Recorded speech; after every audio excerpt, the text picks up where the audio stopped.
Hey, it's me again. Do you remember this game? I do. Maybe you can't tell because of my drawing. Let me use another one.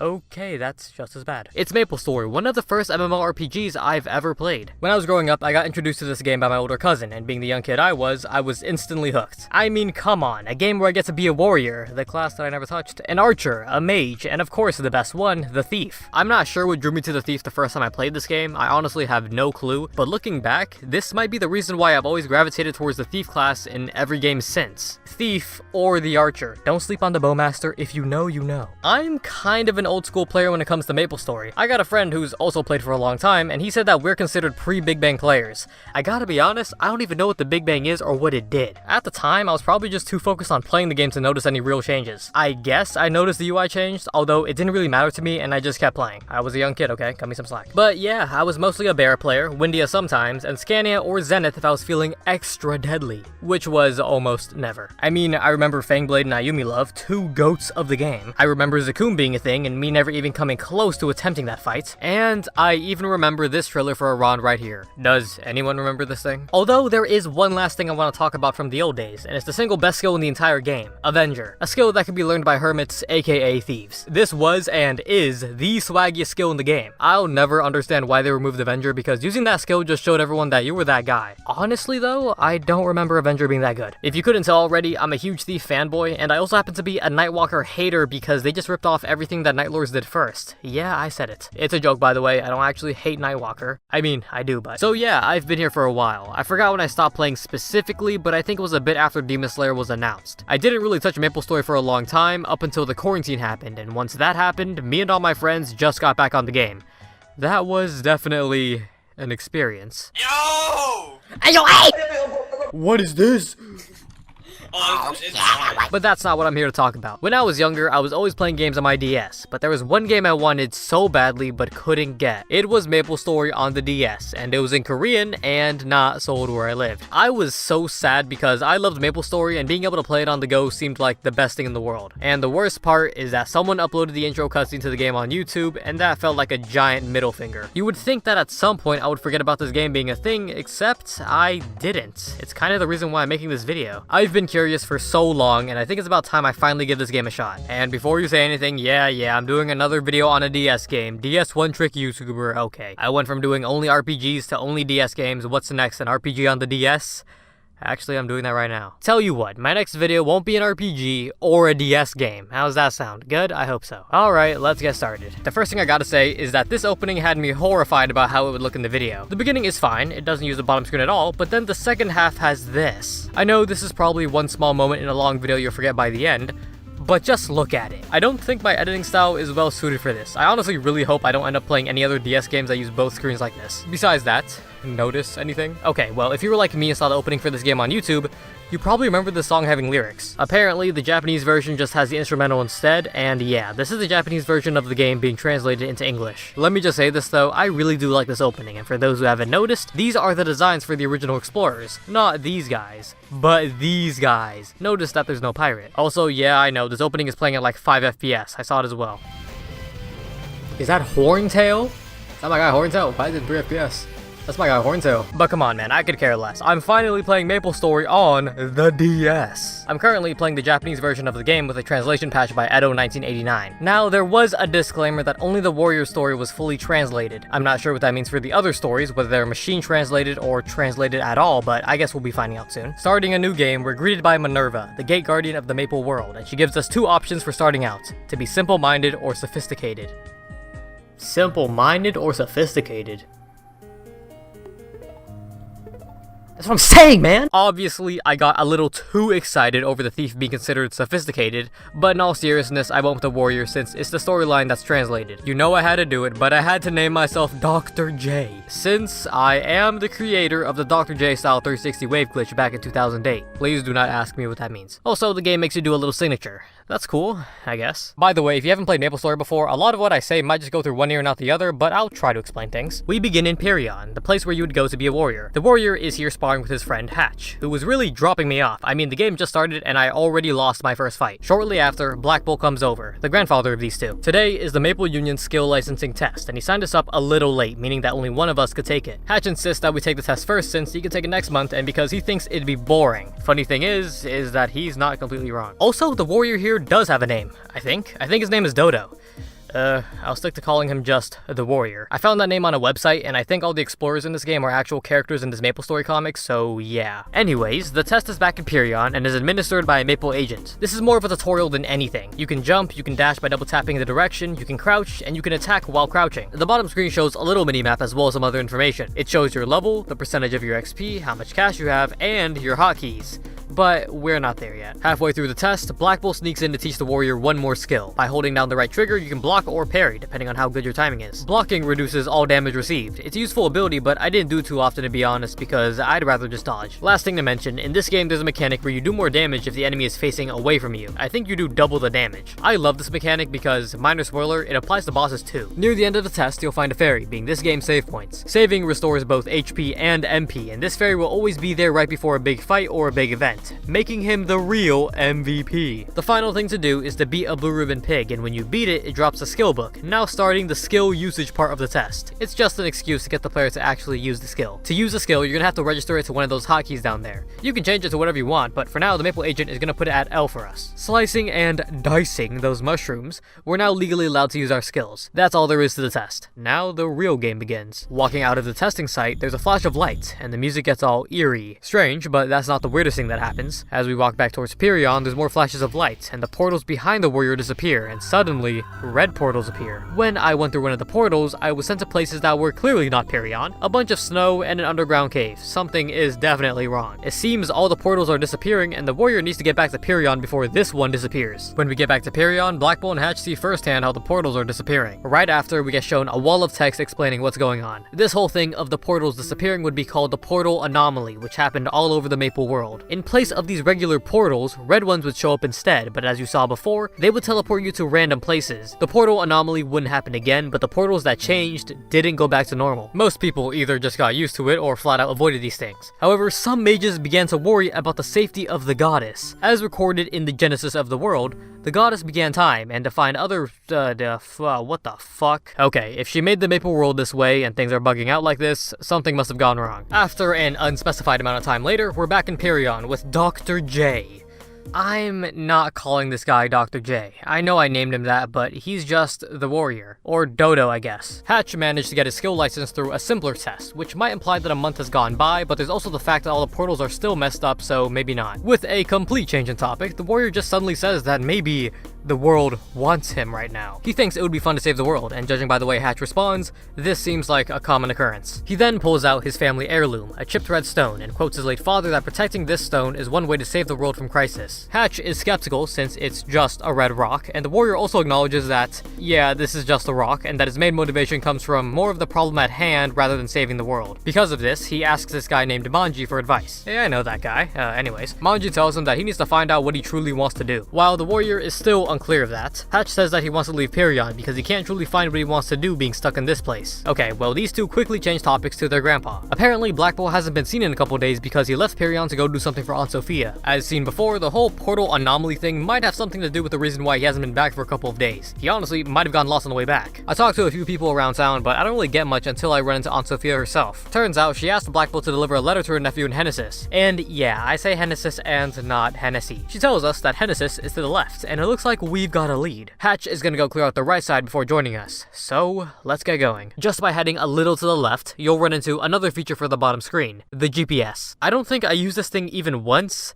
but, I mean, at least I can use this sound clip. Give that guy a map. Also, you probably won't be able to really tell from the gameplay that I show, but I have a habit of making sure to kill everything on screen before moving on to the next area. It helps me stay at a high level without feeling like I'm intentionally grinding. Of course, the only way you'll really know what level I am is when I show the bottom screen, but I'll try to have it pop up every once in a while for those who are curious. Later, we find Hatch again, and it looks like he couldn't find Black Bull on the right side, so he's back with us. Hatch is our companion now, and he'll attack whatever we're attacking, plus he doesn't take any damage. So, really, there's no downside to having him around. Anyways, we're gonna have to go through a red portal, which could be a huge risk here, but it's the only way to try and get to Genesis to find our grandpa, so whatever. And come on, I'd recognize that music from anywhere. We just so happen to be near Genesis right now, except there's another red portal, so even more RNG. We end up in an area near the goddess's clock tower, which is also the center of the world. Hatch says that for the portals to even be affecting this clock tower only means bad news.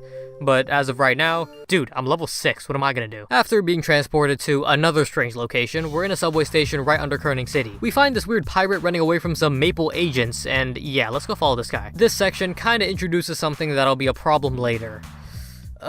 Platforming. Okay, with this game and how the movement was, I saw it coming, but there are some problems. MapleStory is many things, but it is not a platformer. Let me just put it this way. When you jump, you can't change your trajectory mid-air. I know that doesn't make sense because how would you change the direction of where you're jumping mid-air? But it's a video game that wants me to do some platforming. When you jump, you are stuck in that jump until you land. It's not really a problem when the platforms are big, but when they're tiny, it's annoying. Luckily, I've played MapleStory a lot when I was younger, so I got a good feel for how much I need to jump, but that doesn't make it good, it just means I'm used to it. So we continue to go through the subway, still trying to catch this pirate as he runs away. We find these maintenance carts, which makes travel much faster, but braking seems to be a big problem, and yeah. Finally, being face to face with the pirate, we can talk to this guy and clear up this whole misunderstanding. We tell him that we're not Maple agents, and we're just looking for our grandpa. He's clearly on the run for doing something, but let's not worry about that, we need directions. Turns out that Black Bolt is somewhere here in this dungeon since this pirate saw him earlier. The pirate says that he'd help us out, but we need to help him out first. This can't end well. He explains that on the way here, he met some dangerous people, presumably the Maple agents that were chasing him. A guy who apparently wore an eye patch fashionably, and a girl with an innocent face. I'm glad these two are finding this whole thing strange. By the way, if you notice that the warrior has a helmet now, it's because I got new gear. When you get new equipment, it actually shows on the character. It can lead to me looking kinda stupid sometimes. Honestly, this helmet looks kinda dumb, but it's accurate to what happens in the actual game. Alright, we follow the pirate to this area, and here's the plan. The Maple agents chasing him will be on a cart. All we need to do is use this dynamite to blow up the tracks at the right time to quote-unquote threaten them. The warrior and Hatch do as they're told, and nothing happens. When they go down to inspect the dynamite, only then does it explode. Guess the pirate didn't tell us about the delay on the switch. Yeah, so we get blown up and sent even deeper into the subway, which sounds bad, until Hatch spots a letter. The same letter that Black Bolt was supposed to deliver. We find Black Bolt shortly after, and get him out safely by taking another red portal. This time we get sent near Pirion, as you can see by the surroundings, but we're at an excavation site. An archaeologist here tells us that he'll take care of Black Bolt's injuries and that we should talk to the excavation team leader, a guy by the name of Reness. When we do meet him, god damn, at that point go bald, my guy. Okay, we find out that this is an excavation site near what's called the Shirenian Ruins, a kingdom that existed about 3,000 years ago next to Pirion. Reness sees that we can use a sword and offers us a job to guard the place. The warrior wants to ask permission from Black Bolt first, but Hatch immediately accepts the offer. He's been looking for a way to test the sword skills, and this seems perfect for it. Black Bolt also seems to think that this would be a good opportunity for us because he's seen that we can take care of ourselves. Looks like we got the job, and Reness did say he would pay us in advance, but what the fuck is that? 300 mesos? Well, our first task is to keep watch of the site for any intruders, but the moment we leave that tent, Reness automatically outs himself as someone bad. He's already thinking about how we can use Hatch in the future. Great. When we go check the portals outside, we find a familiar face from the opening. Looks like the thief and the girl next to him named Rena have some business with Reness. Leading them back to the headquarters, Hatch also hands us this tablet to give to Reness as well. It's an excavated item from thousands of years ago, and you know, he'd probably be interested in it. This thief is a Maple agent from Kerning City. His name is not Dr. J. I did not know that these characters would be interacting with one another, and I named the warrior Dr. J when the thief should have been Dr. J. I just went with the name Pilot, totally not because of the flight goggles, and honestly, I think it's a pretty good name. Just in case you were wondering, the thief's quote-unquote actual name is Aruru. I'm still going to refer to Pilot as the thief for consistency, and also because I can't stand calling the warrior Dr. J. The thief wants to ask Reness something, but immediately gets brushed off, until the warrior hands over the tablet to Reness. As Reness holds the tablet, the thief just starts reading stuff off of it. He doesn't know why he can read some of it, and honestly, nobody should be able to read this stuff. The thing is, he's not guessing, since some of the text that has been decrypted clearly says Sharon 8, so the guy can actually read it. Reness takes a look at the thief's necklace, and notices something else. And we don't know what he's noticed here. But yeah, the thief was an orphan, so there really should be no way he knows how to read a language from a kingdom that existed about 3,000 years ago. Whatever. Reness tries to finesse this text, but Rena cuts that short. A favor for a favor. The thief and Rena are looking for a gem called Rubian. They got a huge debt to pay off, and need this thing or a lot of money. Reness agrees to tell them where the Rubian is in exchange for another favor. He wants the thief to handle this boar that's been causing some problems. The thief is a Maple agent, so he's confident he can do it himself, but he'll send the warrior along just in case. With our new companion, we're off to fight that boar. Side note, I don't think the thief is any better than Hatch when it comes to being your companion. I think they do similar damage. I mean, it's fine because you'll be doing most of the damage anyways. We go up through the excavation site and reach the top of the mountain where these cyclones are. According to the warrior, they've been here since he was a kid, so I think it's safe to assume they're here to stay. I really hope this doesn't kill the bitrate of the video. Anyways, the letter that the warrior was holding is blown away, and well, that's just great. Let's not worry about that right now though, and let's finish the job. The fight against the boar isn't very hard with help from the thief, and really, it wouldn't have been hard to take on solo. And look at the disrespect from Reness. I seriously hate this guy, and we haven't even met him for long. Fighting the boar was the first part of the job for the thief. Now the next part is to read off that tablet for Reness. I'm pretty sure the thief can only read bits and pieces of it, but we get the general idea. We learn that a high priest named Urgoth casted a spell for those cyclones to protect the front of the Shirenian palace. Now that Reness has finessed the information he wanted, the warrior has to get out of the room. Apparently we can't listen because we're relevant to this whole thing. Yeah, I hate this job. Outside, we see Hatch practicing some sword skills that he learned from Reness. Well, at least he got something out of this. On the plus side, the thief and Rena are happy that they got the information and go on their way. And right here, I swear the moment they leave the excavation sites, this guy Reness pops out and tells the warrior and Hatch to follow them. Rubian is a mana stone that has God's power, and he wants us to report back to him about any info that the thief gets about it. Like I said before, the thief wants Rubian because he has a massive debt to pay off, meaning he really doesn't know how much value Rubian has. From what I'm seeing here, Reness has told the thief and Rena to go to Sleepywood since the monks there are descendants of the Shirenian. The monks claim not to know anything about Rubian, but since Reness noticed that the thief had a necklace with the crest of the royal Shirenian family, that probably means that those monks would rather tell the thief about Rubian than this evil-looking dude. Hatch makes a joke about the warrior's family heirloom being Rubian or something. I don't care. But Hatch, you look dead inside. What the fuck, man? You're probably gonna turn evil. I already know, man. You look like a goddamn skeleton. Last skeleton. Alright, so we're gonna have to follow these guys, and what did he just do? I've never seen that before. We eventually followed them to Sleepywood, and now we can't catch up. Remember when only thieves had a flash jump? Good times. Well, not in this case, because now we have to take the long way. The deeper we go into Sleepywood, the more questions the warrior has about Reness. The warrior wonders why Reness wants Rubian and what he would even do with it. Hatch doesn't know either, but he seems much more optimistic about Reness using it to fix the portal anomaly. The warrior doesn't look too convinced though. In fact, he questions whether Reness is a good person or not, and obviously he's not. Hatch believes he's a good person though. Hatch, really? Further ahead, there's a section with 3 portals, and when you go through one of them, Hatch doesn't come along with you. Wait, why? I see what's going on. Hatch feels as if the warrior isn't fully invested in doing the job because he kept questioning and doubting Reness this whole time. Hatch, I know you weren't there, but I was getting disrespected the entire time. The warrior and Hatch get into an argument here, and honestly, are you getting special treatment or something? I feel like Hatch trusts Reness way too much. This is crazy. And would you look at that? Hatch is going off by himself, and we're on our own to catch up to the thief. We reach Sleepywood without him, and I have some strange memories of this place. To the left is a temple that we need to get to, but they're screaming and monks running away, so we should investigate. What the hell is he doing? Wait, how did Reness get here before me? Hatch, are you really doing this right now? For less than minimum wage? All of this for 300 mesos a day. This was the same guy talking about justice a little bit ago, and then he does this. Are you kidding me? The warrior is reasonably pissed off at Hatch, and we're gonna have to stop him by force. Hatch, come on, man. You beat me one time when I didn't know how to play the game. You're getting dropped off. And yeah, he did get dropped off. I had to teabag on him too. Reness, you are next. He chases this monk to a place called the Forgotten Temple. This guy Reness tries to make me believe that he wasn't chasing a monk, although I clearly saw it. You know, I'm just glad the warrior is trying to do the right thing instead of blindly following orders. Now we have a second boss fight against Reness. This guy is so trash, I even had to pull this out. Right as we're about to beat him, he does whatever this is. I was kind of blocking his sprite, so I didn't see, and we get knocked out. Now there's a flashback? I mean, you know what? I guess Hatch isn't so bad. He's just garbage. We wake back up in the Sleepywood Inn. Hatch may or may not have saved us from Reness, but the warrior is quick to apologize for fighting with him. I don't know, man. He might not be trustworthy after all that. Right outside, we find Rena, who was with the thief, if you don't remember. Judging by what she says here, Hatch also got knocked out by Reness shortly after us. I guess we can assume that we just got fired from our job, and it's time to head back to Perion. Hatch obviously doesn't want to return home. I don't think he's even trying to hide it. Why are you still here? Reness has decided to give us both a second chance since he thought we might make a mistake like this. It's completely up to us if we choose to follow him now. And Hatch jumps at the opportunity. Are you serious? Hatch, you know Reness is obviously evil. I knew he was evil from the moment I saw him in the opening. The warrior is reluctant to do this job again, but he can't leave Hatch alone because Reness might get him to do something crazy like last time. And look at this, now they're plotting something I can't hear. Hatch, you might be irredeemable at this point. Behind the statue, there's a secret passage that Reness tells us to follow the thief through. He claims to have found out about this from the monk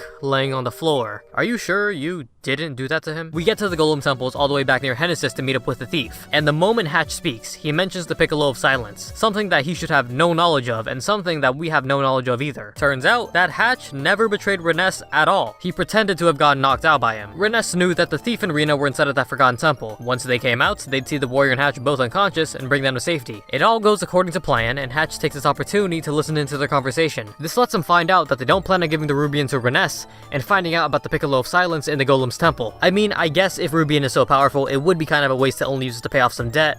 But do you seriously think that Reness is going to use it for good? It doesn't even matter. We're going to have to jump him. And we get reverse jumped. This is just embarrassing. Why are you blaming me? Although we do find out that the warrior didn't really want to fight and was holding back. Hatch, you can't use that excuse. You're just garbage, my guy. The warrior tries to get Hatch to go back to Perion with him, but Hatch is being so stubborn and wants to keep working with Reness. Are you stupid? Let me remind you, all of this for less than minimum wage. You're really ending the friendship over this, and you're calling him master now? He's too far gone. The warrior officially quits his job as Reness's bodyguard. But Hatch here, yeah man, he's still gonna stick with Reness even though he knows that there's something wrong with him. And Hatch pushes me off of a cliff. What are you doing? You literally just tried to kill me and now you're sad? I can't stand this guy. The warrior now wakes up, somehow still alive near Genesis, and rightfully pissed off at Hatch. Suddenly we hear screaming, and right below us there's a girl named Camilla who needs some help. Of course I'm gonna help, but I do need this XP first. If you've played MapleStory, you would know that she's a resident of Genesis. And yeah, we finally got here after everything that happened.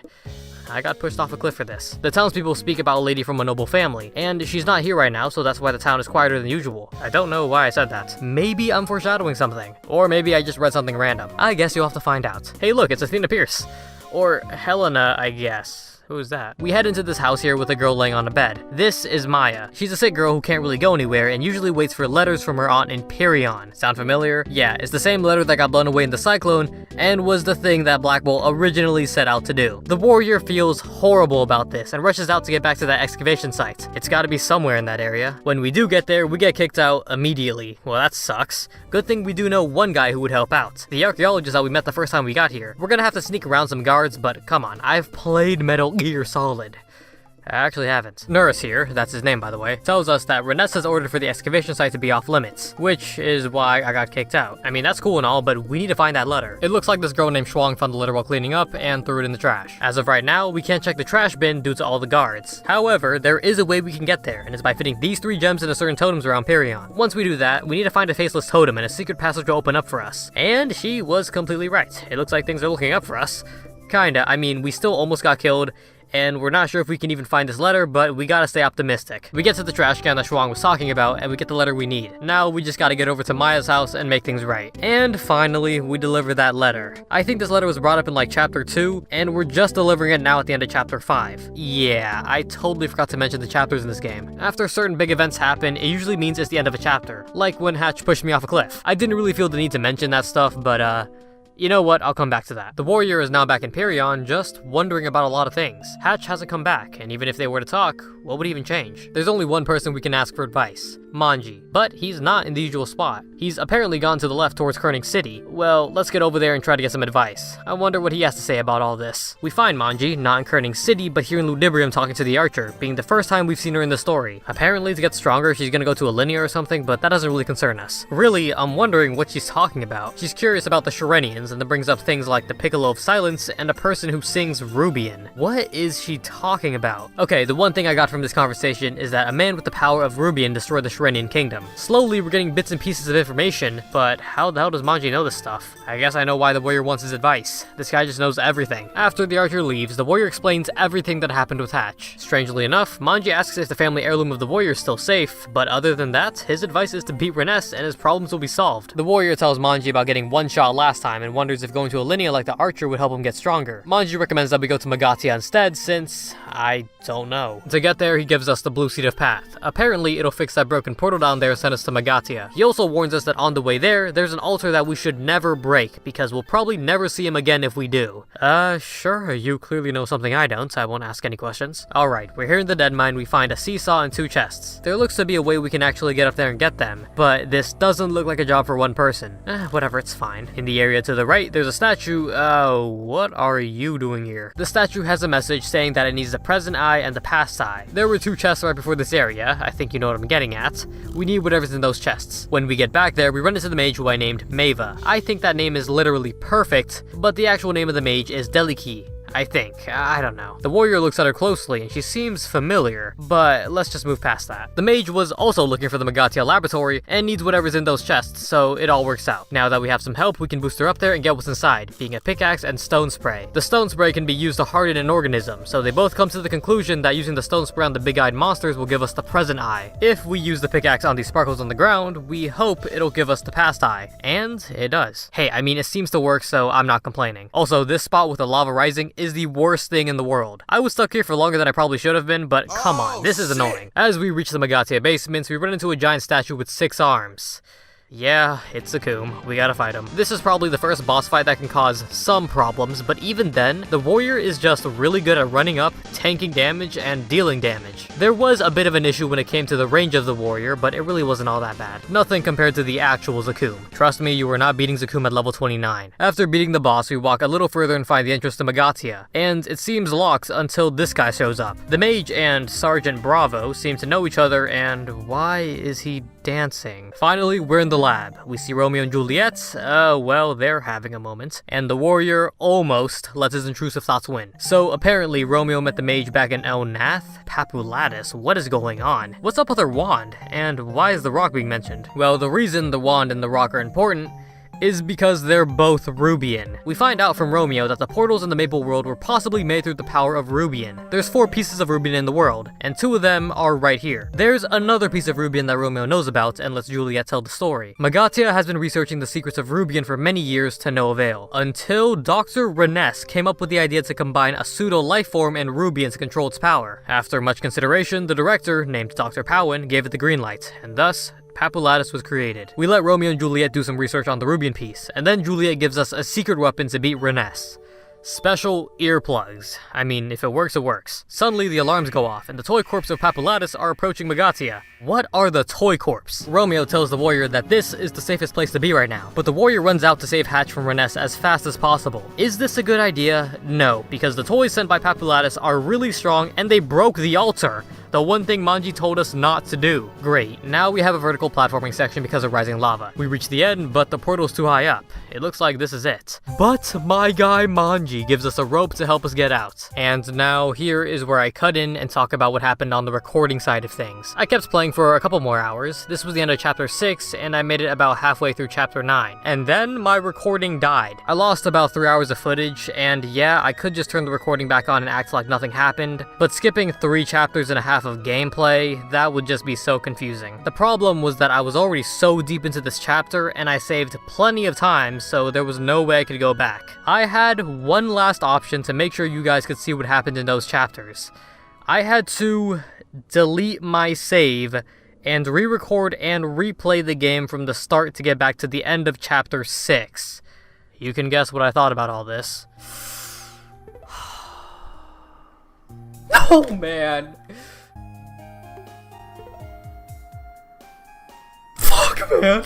Okay, so fast forward through everything, and we're here back in Perion talking to Manji. The warrior returns the Seed of Path, and it's time to confront Reness. When we head back to the excavation site, you'd think that we'd get kicked out again. But no, it's shutting down, and the guards can't be bothered anymore. As for where Hatch is, he's over to the right with Reness. Reness speaks to Hatch, and apparently he's moved a woman somewhere? What? It's time for me to cut in. They both stare at the warrior, surprised that he lived through the last encounter, and Hatch seems a bit relieved. But he still has no intention of returning back to Perion. In fact, Reness tells Hatch to kill the warrior to prove his loyalty. And he says yes with no hesitation. Can you even be redeemed at this point? Of course, we dropped Hatch off, no problem. Next up, I'm here to drop off Reness. I'm back for round 2, or 3 actually, and this time, I got some special earplugs to counter that magic. You know, the first time I fought Reness, I didn't know how he knocked me out, but now that I can actually see what he does, he's just yelling really loud. Let's just beat him already. It's a pretty long fight, but at this point, I was so pissed at the fact my recording died the first time, I wasn't losing. Hatch is disappointed in Reness. And the same goes for Reness since he's also disappointed in Hatch. He's so disappointed that he doesn't want to see Hatch anymore. I think he just got fired. Okay, I guess he's having a mental breakdown over Reness losing. I think we should give him some space. Suddenly, the thief runs up and attacks us. Flippers, what the fuck? He kidnapped Rena? God damn it, is that the woman Hatch was talking about moving? What is wrong with him? The warrior constantly tries to explain himself, but the thief isn't buying it. There's pretty concrete evidence to the right. I think Hatch is still having a mental breakdown, so you can see for yourself. Okay, now back to... what is going on, man? For a split second, we can see the archer chasing those things, before she comes back to ask us about the octopus that just ran away. The warrior asks if that octopus was sent by Papulatus, and she's shocked that we even know who that is. We mentioned finding out about that stuff in Megatia. She doesn't seem to recognize that location, so how did she even find out about this guy? Whatever, she tells us that the octopus has crossed into Alinea, stole some ship parts, and she's currently hunting them down. The archer isn't completely sure where she is right now, and we tell her that we're in the excavation site near the Shirenian ruins. Interesting reaction, but I won't say anything about it. Now we get to name the archer. I named her Eve because I like that name, but her actual name is Bao. Or Bo? I'm seeing 2 different ways to say that name. The archer asks us if we're related to Rubian in any way, since we know Manji, prompting the warrior to show her his Rubian piece. She kinda just stares at it for a while before singing a song which causes the Rubian to glow. She seems pretty surprised that this happened. Don't look at me, you sang the song. After that whole thing, she remembers she has a job to do and runs off. See you around, I guess. As we walk back to Pyrrhion, suddenly the Rubian shines, and the warrior's personality changes. He's much more cocky, and honestly, this is just the edgy version of the warrior. The warrior doesn't seem to realize what he just said either. It actually happens again, and I'm starting to think that Rubian either brings out the true desires of a person, or this is just the complete opposite of their real personality. Suddenly, the warrior has the feeling that something is following him. He turns around, but it's just this toy octopus. But it's not. It's Hatch coming back to rob me. Are you still trying to impress Reness after everything? Are you crazy? We go chase after him. We find out the cyclones around the Shirenian Palace have disappeared. Something is off. Entering the Shirenian Palace, there's these droplets just floating around. I don't know what's going on here to be honest, but this is weird. Traveling further within the palace, we come into contact with a Shirenian ghost.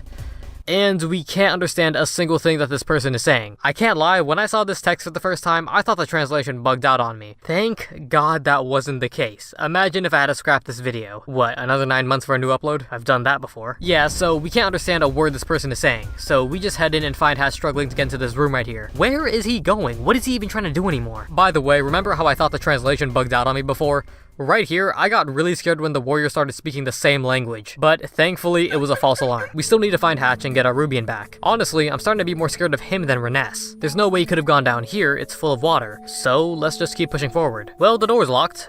Does that mean you went in here? I mean, where else am I gonna go anyways? On the way there, we got these ghosts to deal with, which are annoying. These guys gave me a whole bunch of problems the first time around because I didn't know about hiding in these pots. Of course, this is my second time going through this chapter now, so I'm a bit of an expert at this point. Down here is a tombstone. There's a crown on the skeleton, an important figure, I assume. I have way too many questions about the whole Shirenian kingdom right now, but at least the storage key's here though. The moment we enter the storage room, the warrior finds these, not wine barrels and decides to stop to take a drink. After drinking it, he falls asleep and has a dream about a ghost going towards this cabinet over and over. So that's probably where we need to go then. Oh, it actually worked. What was in that drink? Don't say alcohol. And check this out. Remember this helmet? If you know, you know. There's another statue we can interact with, and once we do, a bunch of random letters start popping up and going directly into the warrior's head. The statue gives a warning to him, a message from the past. The country's been overrun with demons due to Urgoth using forbidden magic, being Rubian. The magic tool for moving through time and space, created by Urgoth, went out of control. He tried to stop it and close the passage to the demon realm, but never returned. The warning, if humans aren't completely dead yet, is to not touch Rubian. Okay, this just gives us even more of a reason to get our Rubian back from Hatch. If he was that crazy without Rubian, what happens when he gets it? And I don't really know what happened, but suddenly all the ghosts and monsters begin to disappear once we leave the storage room. Even the red droplets are gone too. I'm not complaining, we still have a Psycho on the loose, so I'd rather focus on that. As we follow Hatch, we see him meet with Reness. What happened to Reness? Why is he so scared? Didn't you want Rubian? Why are you freaking out? Oh shit! Damn, he really just killed him. Oh my god, and Hatch is stronger than us too now. He goes to finish us off until the real Hatch steps in and oh, okay, that's a straight up lie. You pushed me off a cliff way before you got Rubian, my guy. But I think this confirms that Rubian just brings out a person's inner desires. Now the palace starts shaking and Hatch senses Rubian moving towards the clock tower. He makes some sort of dimensional cut or whatever it is and jumps in through it. I tried going in after him, but that didn't work, so we gotta get out of this place the old-fashioned way. I don't even know what's going on anymore. Even the cyclones are coming back, and because of this, the warrior gets blown away. The warrior wakes back up at the excavation site after Nurse and Shuang find him. His mind immediately goes to finding Hatch. He said he was gonna go to the goddess clock tower, and we need to find out how to get there. To get there, we need to take an airship from Alinea, but ever since the cyclone blew us away, the portal anomaly has only gotten worse. Almost every portal is now a red portal, and we're just gonna have to keep going through them until we get to our destination. That's until we find a strange new monster. A monster that drops a red portal. Going through it, we're now near Alinea. That's exactly where we needed to be. Okay, this is not the place we needed. Not this one either. Are you really putting this happy music over the moment Hatch pushed you off a cliff? Come on, man, get this out of my face. Alright, besides that, we seriously traveled all around the world just to get to Alinea right here. We find out that the airship is currently banned from taking off due to the toy tax going on. Great, we got messed up portals and a bunch of toys attacking people. You can actually see a bunch of refugees from Ludibrium right here. If you've played MapleStory, you already know why they would move. If you haven't, Ludibrium is made out of Legos and toys. Yeah, your whole town turning into a monster. There's also this fairy right here talking about octopuses. Apparently octopuses attacked the city at some point. I'll just ignore that. Also, check this out. Reness had finessed some cash from Ludibrium's king to evacuate the Shrenian ruins. You think he's hiding something? Well, don't I have news for you. Currently, only the king's airship is allowed to depart and the public airship isn't. On top of that, it looks like the captain is missing because he went to go look for ship parts. The warrior needs that ride to Ludibrium, so we strike a deal with the king. If we find Roberto, the captain, we can get that free ride. However, after the captain went to go look for the parts, the portal anomaly acted up, meaning it's gonna be hard to find him. And when I say it's gonna be hard, I mean, look at where I am. How did I end up back in Genesis? We eventually found Roberto and help him get out of there. But why are you trying so hard to act calm? Just get through the portal. During the time that we went to go find the captain, it seems that the archer had helped with getting those ship parts back. Well, let's get moving. We got some Rubens to retrieve. I guess the thief is coming along too. Everything seems to have worked out. We got that free ride and we're heading straight to Ludibrium. But now the thief appears and has one of the top 5 worst entrances I have ever seen. The thief is still mad at the warrior because of Rena getting captured by a monster. Wait, what? I mean, we tried to explain to the guy that Reness is dead, but it's just not getting through. We gotta fight him and make him understand. Okay, this boss fight just sucks. The different levels of elevation make hitting the thief just bad. It's not a hard boss fight, just painfully awkward. I hope you can tell by the footage. These two fight for a while before both taking a break. I think they're starting to understand that they should really just talk things out. The warrior tells the thief again that Reness is dead and that he was killed in the Shrenian palace. But there's no time for a civil conversation because the toy corps are coming to attack. You know, the more I progress in this game, the more I'm starting to think that I'm either too overleveled for everything, or that everything is just easy. Oh, never mind, I take back everything I said. This next boss does so much damage. After you beat all those toy planes, the big boss comes out and this guy was dropping me off. I was lucky the thief was around because, yeah, I got carried, I'll admit it. We beat the boss, and it's still not over, because it tackles the warrior off of the ship. Is his head okay? Seriously, imagine the head trauma. We end up in Korean Folktown. This girl is talking crazy, but she did say that there was another person who appeared in a similar fashion. That person is currently in the Helios Tower's Grand Library, so let's pay them a visit. And it's the mage. Glad to see her again. She seems pretty locked in on those books, so I'd rather not disturb her. Up on top, there's a portal that takes us to an elevator. This looks like the Ludibrium aesthetic, and sure enough, it'll take us there.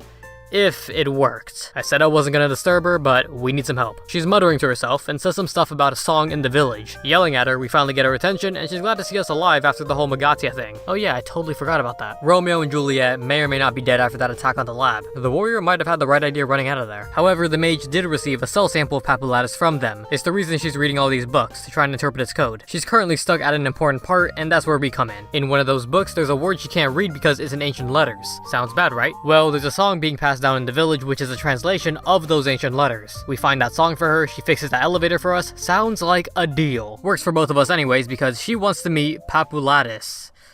Are you sure? The song that we need is on Black Mountain. First, this old lady here is going to tell us the legend of this place.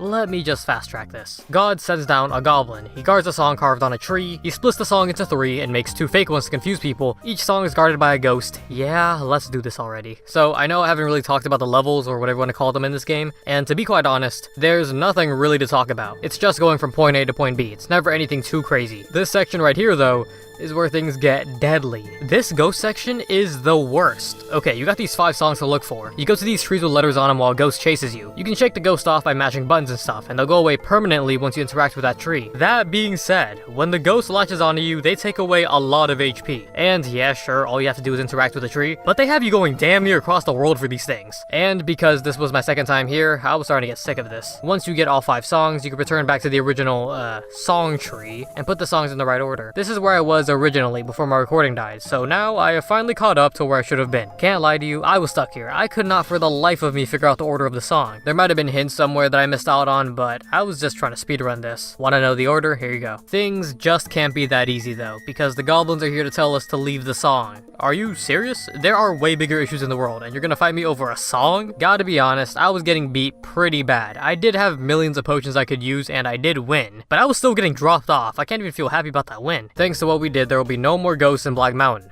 Or goblins. Maybe. We get back to the mage and hand her that song. She seems to have figured something out. I don't know what she's figured out, but let's check out that elevator. And she hasn't even gotten to fixing it yet. Oh, never mind, it's working due to this clock? I have no clue what's going on anymore. We take the elevator and travel upwards to Ludibrium. Yes, I did fall off like 6 times here. It only gets worse. Now that we're here in Ludibrium, there are toys everywhere, and I think we can assume we found the goddess's clock tower. It's a giant clock. I would assume it's the right place. The king is also in the shop right here. After we got knocked off the ship, the thief handled that giant toy. That's good to know. Alright, Hatch, you've caused me enough problems. You're coming back with me no matter what. So this is the final area of the game. Kinda. And it's annoying. All the enemies are pretty strong, and you got platforming. On the bright side, you can get some pretty good equipment from these guys, but the levels you need for some of this stuff is just crazy. And look at how precise I need to be to make these jumps. The place I'm going to is completely optional, it's just for a chest, but come on, man. When you travel deeper into the clock tower, you'll see these guards who all think you're the king and give you access to things like elevators and passwords. Pretty cool stuff, but that doesn't really matter to me, and honestly, if you're this deep in the clock tower, most likely you'd rather just keep going. But there is a treasury that the guard grants you access to, and he says it's okay to take 1 item from these chests. 2 of them were already taken, so I'll take this 3rd one right here. What the hell was that? That's what I get? So I got a big rock. Eventually, we come into contact with the archer. She's glad to see us and tells us to hold down this switch and to keep holding it down. She jokes around with us for a bit, but the switch is actually broken. It needs to be held down in order for the conveyor belts to go in the right direction. Prior to us coming here, she was stuck because of that, so now we just have to wait until someone else comes and tell them to hold down the switch. We can't do that. Put the rock on the switch. Let's get out of here. The next couple portions of this place aren't too bad. Very simple platforming with a lot of room for error. Then you get to this. I don't know if I'm bad or this place is bad. These things gave me so much trouble for so long. When you get past it, it's like, alright, that's the hard part done. But there's another portion ahead with even more of these things. Admittedly, I got past them pretty quickly the second time around. This is only the first part of the clock tower. Now we're in the passage of time. Honestly, this place isn't even bad. The enemies are pretty strong, I guess, but at this point you're probably well prepared for whatever this place throws at you. We go further and further down the clock tower, and now we're in the deep clock tower. No, seriously, that's what it says right there. Over to the right, we see Hatch and the archer. Apparently, Hatch hasn't moved at all for a while. All he's doing is breathing, and we don't know what's wrong. But then we see a faint image of Hatch walking towards himself. The warrior tries to call out to him, but nothing works. The archer is confused about who we're talking to, but Hatch is right here, and he's asking for help. We get pulled towards the Hatch standing still, and then we get sucked into Hatch. What is happening? We're now back in Perion, reminiscing on old memories. Memories of the warrior and Hatch's kids. And then Hatch appears saying that he misses this, and that when he was younger, he felt like he could do anything. Does that include pushing me off a cliff? I'm sorry. We then see the portal to their old secret base emerge, and inside is Hatch. Hatch is feeling guilty. Guilty about hurting those innocent people, robbing the Piccolo of Silence, kidnapping Rena, and killing Renessa in the end. Hatch tells the warrior that all those things he did wasn't just because of Rubian. At some point, he truly wanted to do the things he did. The Hatch that we're seeing in the physical world is acting true to what he desires. He wants more power and he can't stop it. The warrior says that he'll just destroy the Rubian then and everything will go back to normal. It doesn't matter if it's his family heirloom. He'd rather have Hatch be alive and safe. But then Hatch's personality changes and he kicks the warrior out. There's Rubian he sensed, and he's looking for it. This time we chase Hatch and we're back in the Sharenin Palace. The place is collapsing currently, but these aren't ghosts this time around. These are people. We go through the palace and find a woman who just recently passed away. The warrior seems to mistake her for the thief. How do you do that? We finally catch up to Hatch, and he's in this room with a bunch of toys, the thief, Rena, and this kid. This kid is where Hatch felt the Rubian from. This kid's name is Urgoth. Wait, Urgoth? Oh, he's not normal either. What in the hell is going on? This kid just turned into a demon and took Hatch's body. The warrior doesn't want to have to fight this monster, but we find out from the thief that this thing has 2 Rubian, and Hatch gives us the green light, so we gotta beat it. So this boss is called Urgoth 2. There's another. I've been extra stingy with my potions throughout this game, so I made sure to spam them during this fight. Plus, the thief is helping out too, meaning Urgoth had 0 chance of winning. With Urgoth defeated, Hatch finally comes back to us. He gives back the Rubian and realizes that this was not the strength he wanted. Without being strong mentally, there's no use for the physical strength he would have gained. And where the hell are we? We step out of that room and we're back in the deep clock tower. Right outside, there's this woman here. The warrior then asks her for her name, and I'm sure you've read it already, but she's the goddess Minerva who manages the clock tower. Long ago, she gave humans Rubians to help them out. Clearly, it did quite the opposite. I think we should give this back. The clock tower opens and reveals a place for us to fit our piece. After putting the piece back, it's time for the warrior and Hatch to return home. But Hatch says he's not going back. Ah, God, not again. Actually, he's going to Sleepywood. He plans to train his mind and beg for forgiveness for all the things he's done. He doesn't want the warrior to stop him because he's found what he wants to do. Yeah, the credits roll, but did you really think it was over? As of me recording this audio right now, ballpark estimation, this video is like 2 hours long. There's even an after credits scene where Minerva tells the warrior that he can't leave quite yet. When all the pieces of Rubian come together, it will purify the original sins of man, and he needs to be here for that. So he'll wait. He'll wait for the other 3 pieces, and you can probably guess who'll be holding them. There we go, the warrior story has now been completed. For future reference, every character's story has 10 chapters. From this point, we can choose any character to play. We can play as the thief, the archer, or the mage. I'm just gonna go in order from left to right. Now here is the tricky part. The warrior story is the only story that was said to be fully translated. The other character stories will be machine translated. If you don't know what that means, to really simplify it, it's like putting direct text from another language through Google Translate. You'll probably get the general idea of what the message is saying, but you won't get all the details and nuance. Another thing to mention, I won't be spending nearly as much time on the other character stories as I did with the warriors. Since his was the first one I played, it kind of became the introduction to this world. From here on, each story will gradually take less time to cover, since it's more about connecting the dots and seeing how events from one story impact another. Well, this video's long enough already, and there's 3 more stories to go, so I might as well go all in. Let's get straight into the thief's story. And what the hell is he doing? Is he role-playing with himself? All of this gets quickly shut down by the Maple agent to his right. We know that the thief is a Maple agent, but it looks like he's currently got a ban for using his skills because he caught a petty thief at the cost of messing up the construction site. Rena then rushes into the room and tells the thief that today is a skill licensing test. I see what's going on here. Wait, you haven't been outside in 6 weeks? That's like me currently editing this video. Except, instead of 6 weeks, it's 6 months. We didn't register at all, so Rena's gonna get things set up for us, and we need to get over there. I don't really need to explain much. The test is the same as the warriors. The thief has less range than the warrior, but attacks way faster. But the range issue is quickly fixed once you get the skill Lucky 7. Probably the best skill in the game. No bias, I swear. Now, with the warrior, his special skill was blocking and parrying. The thief can't do that, but what he can do is a flash jump. You know what I'm talking about. That's what we call mobility. And you know the deal. On the way back from the skills test, portals start disappearing, red portals show up, you barely make it back to town, wall of text, come on, you already know what happens. But you haven't seen this. The thief is currently seeing a vision of a woman with fire around her calling him her son, until he's woken up by Rena. Wait, how is he doing that? Is he sleeping standing up? This seems to be a dream that he has quite often according to Rena. He's wondering if what his mother said in his dream is related to this necklace. This necklace being the only thing that he had when he was abandoned. Well, let's not worry about that right now. Rena informs us of a quick little job with some good pay. There's a fugitive that escaped to the subway. Sound familiar? And we're also gonna have to escort a mage from the Maple Union of Alinea. Apparently, the mage doesn't seem to be the right fit for the job and took up this mission because of an urgent matter. The reward for this job is 100,000 mesos and a boarding pass to Ludibrium. I can get down with that. I'd turn evil for that. Let me remind you that Hatch turned evil for 300. First thing for us to do is to find that mage. She's supposed to be in Kerning City already, but she's not here, which means there's a high probability she's lost. Alright, let's go look for her. So, I just want to talk a little bit about the gameplay you'll see. I was so used to how the warrior played, you know, just running at them with your sword and mashing attack, but with the thief, you know that's not gonna slide. Thieves have lower defense, and my regular attack doesn't have nearly as much range. If you see some trash gameplay for a bit, I had to adjust. Later on, I was only using skills, but early on, I was pretty bad. We meet up with the mage, and she's kind of in her own world, I guess. When she notices us, she comments on how the thief's eyes look scary. I mean, I guess he always looks angry or cocky, so it's not too far off. Okay, the conversation is going nowhere, so the thief cuts to the chase and asks if she's the one who took the job. She says she did, and that's when the thief tells her that he's the one she's looking for. Immediately, she tries to throw a fireball at us. God damn, chill. What is she even talking about right now? Surrender what? Give up and be your boarding pass. This is a huge misunderstanding. The thief clears it all up by telling her that he's the Maple agent from Kerning City, and that he's the one she's looking for. Not the fugitive, but the escort. Then he slaps her in the face and it's time to get to that subway. Getting to the subway, we see the fugitive. Of course, these two don't know that's the guy, but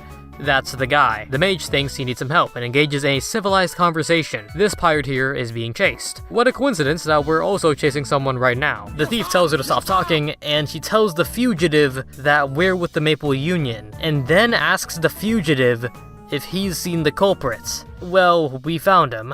The mage is definitely new to this. We go through the subway with a different route than the warrior. In this area, we have access to this upgraded cart which moves faster and handles well. And you'll only be here for 2 minutes max. About 10 seconds if you ignore the chests. But you saw the dynamite, you already know what's about to happen. Now this time, we get to see this cutscene from the thief and mage's perspectives. They're riding the cart like normal, and they see the warrior and Hatch hiding. Come on guys, are you even trying? The explosion happens behind them as they pass, and the thief doesn't seem bothered by it and they ride off. In the warrior story, you do see a glimpse of these two, but honestly, I wouldn't blame you if you missed it. That was pretty quick and I could barely recognize them. Okay, let's confront this pirate. He goes on this long monologue about pretty much nothing. Come on, let's arrest this guy. This was probably the easiest boss fight I had in the game. Like, look at this. He got bullied. Couldn't move, couldn't attack, couldn't do anything. After beating him, we hand this guy over and go get our rewards. The mage doesn't seem to care about the money, saying the money would be wasted on her and that she would just lose it. But she really wants that boarding pass. I mean, sure, I guess. Rena's wondering if this is okay, but the thief is just happy about getting 100 bands. He's jumping in joy and jumping around maybe a little too much. What kind of reaction is that? What emotion is that? Okay, so that's how he got into debt. The thief doesn't seem to be worried about it and just says he'll reimburse him. It turns out he actually just broke an ancient Shirenian pot that was in perfect condition,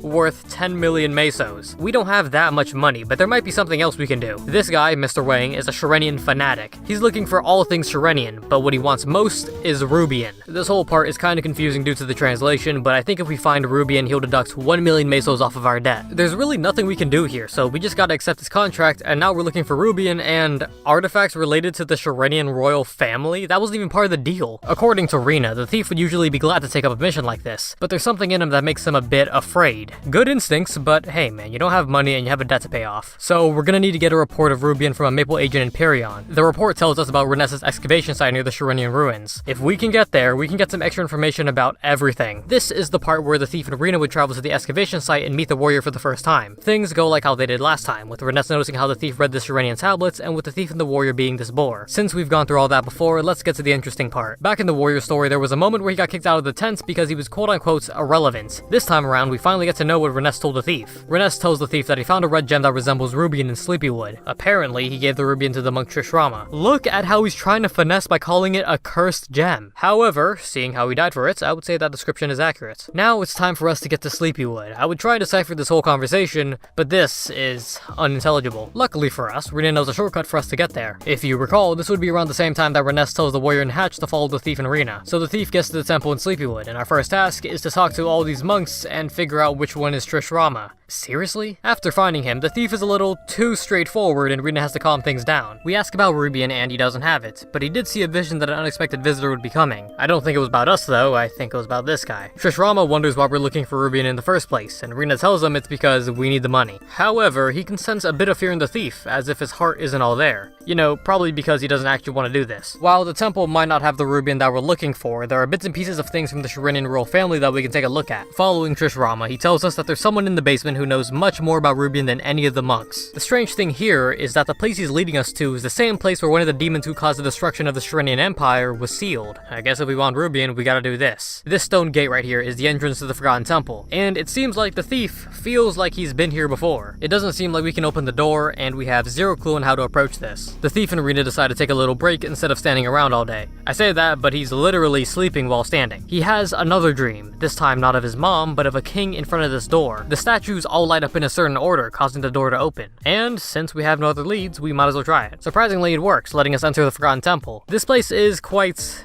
confusing. kinda. There's these crystals or switches that turn the whole place upside down, and it's really not that confusing. It's MapleStory level design. They wouldn't make it hard to understand. Eventually, we get to the Shirenian Temple, and again, the thief says that this place looks familiar to him, despite this being his first time here. I'm sure you've already put some sort of theory together, and you're probably not too far off, especially with this part back in the warrior story, but let's not ruin the surprise. The thief ends up finding a testament. It's describing the moment the demons arrived and started to wreak havoc. In the final room, Junior Balrog. Jesus Christ. Suddenly, the thief gets these visions of a town on fire. Does he have PTSD too? He's pissed off now and immediately rushes at Junior Balrog, initiating a boss fight. By the way, the boss is pretty easy. Just use Lucky 7 and you'll be all good. I cannot stress enough how good this skill is. The body of the boss disappears, and in place of it, Smurf shows up. Okay, this is Manute. He is, according to Rena, transparent and transparent. I think his body was stuck inside of that boss earlier, which explains this line right here. He also mistakes Rena for someone named Syrian. This guy's just all over the place. To keep things short, this guy is the fuse of the Shirenian Shrine. I don't know what that means. There's this whole exposition segment right here, and I'm just gonna try and give you a general idea of what's going on. The Shirenian Kingdom was the first kingdom to have the goddess's support. It was ruled by a king, his wife Syrian, and Urgoth.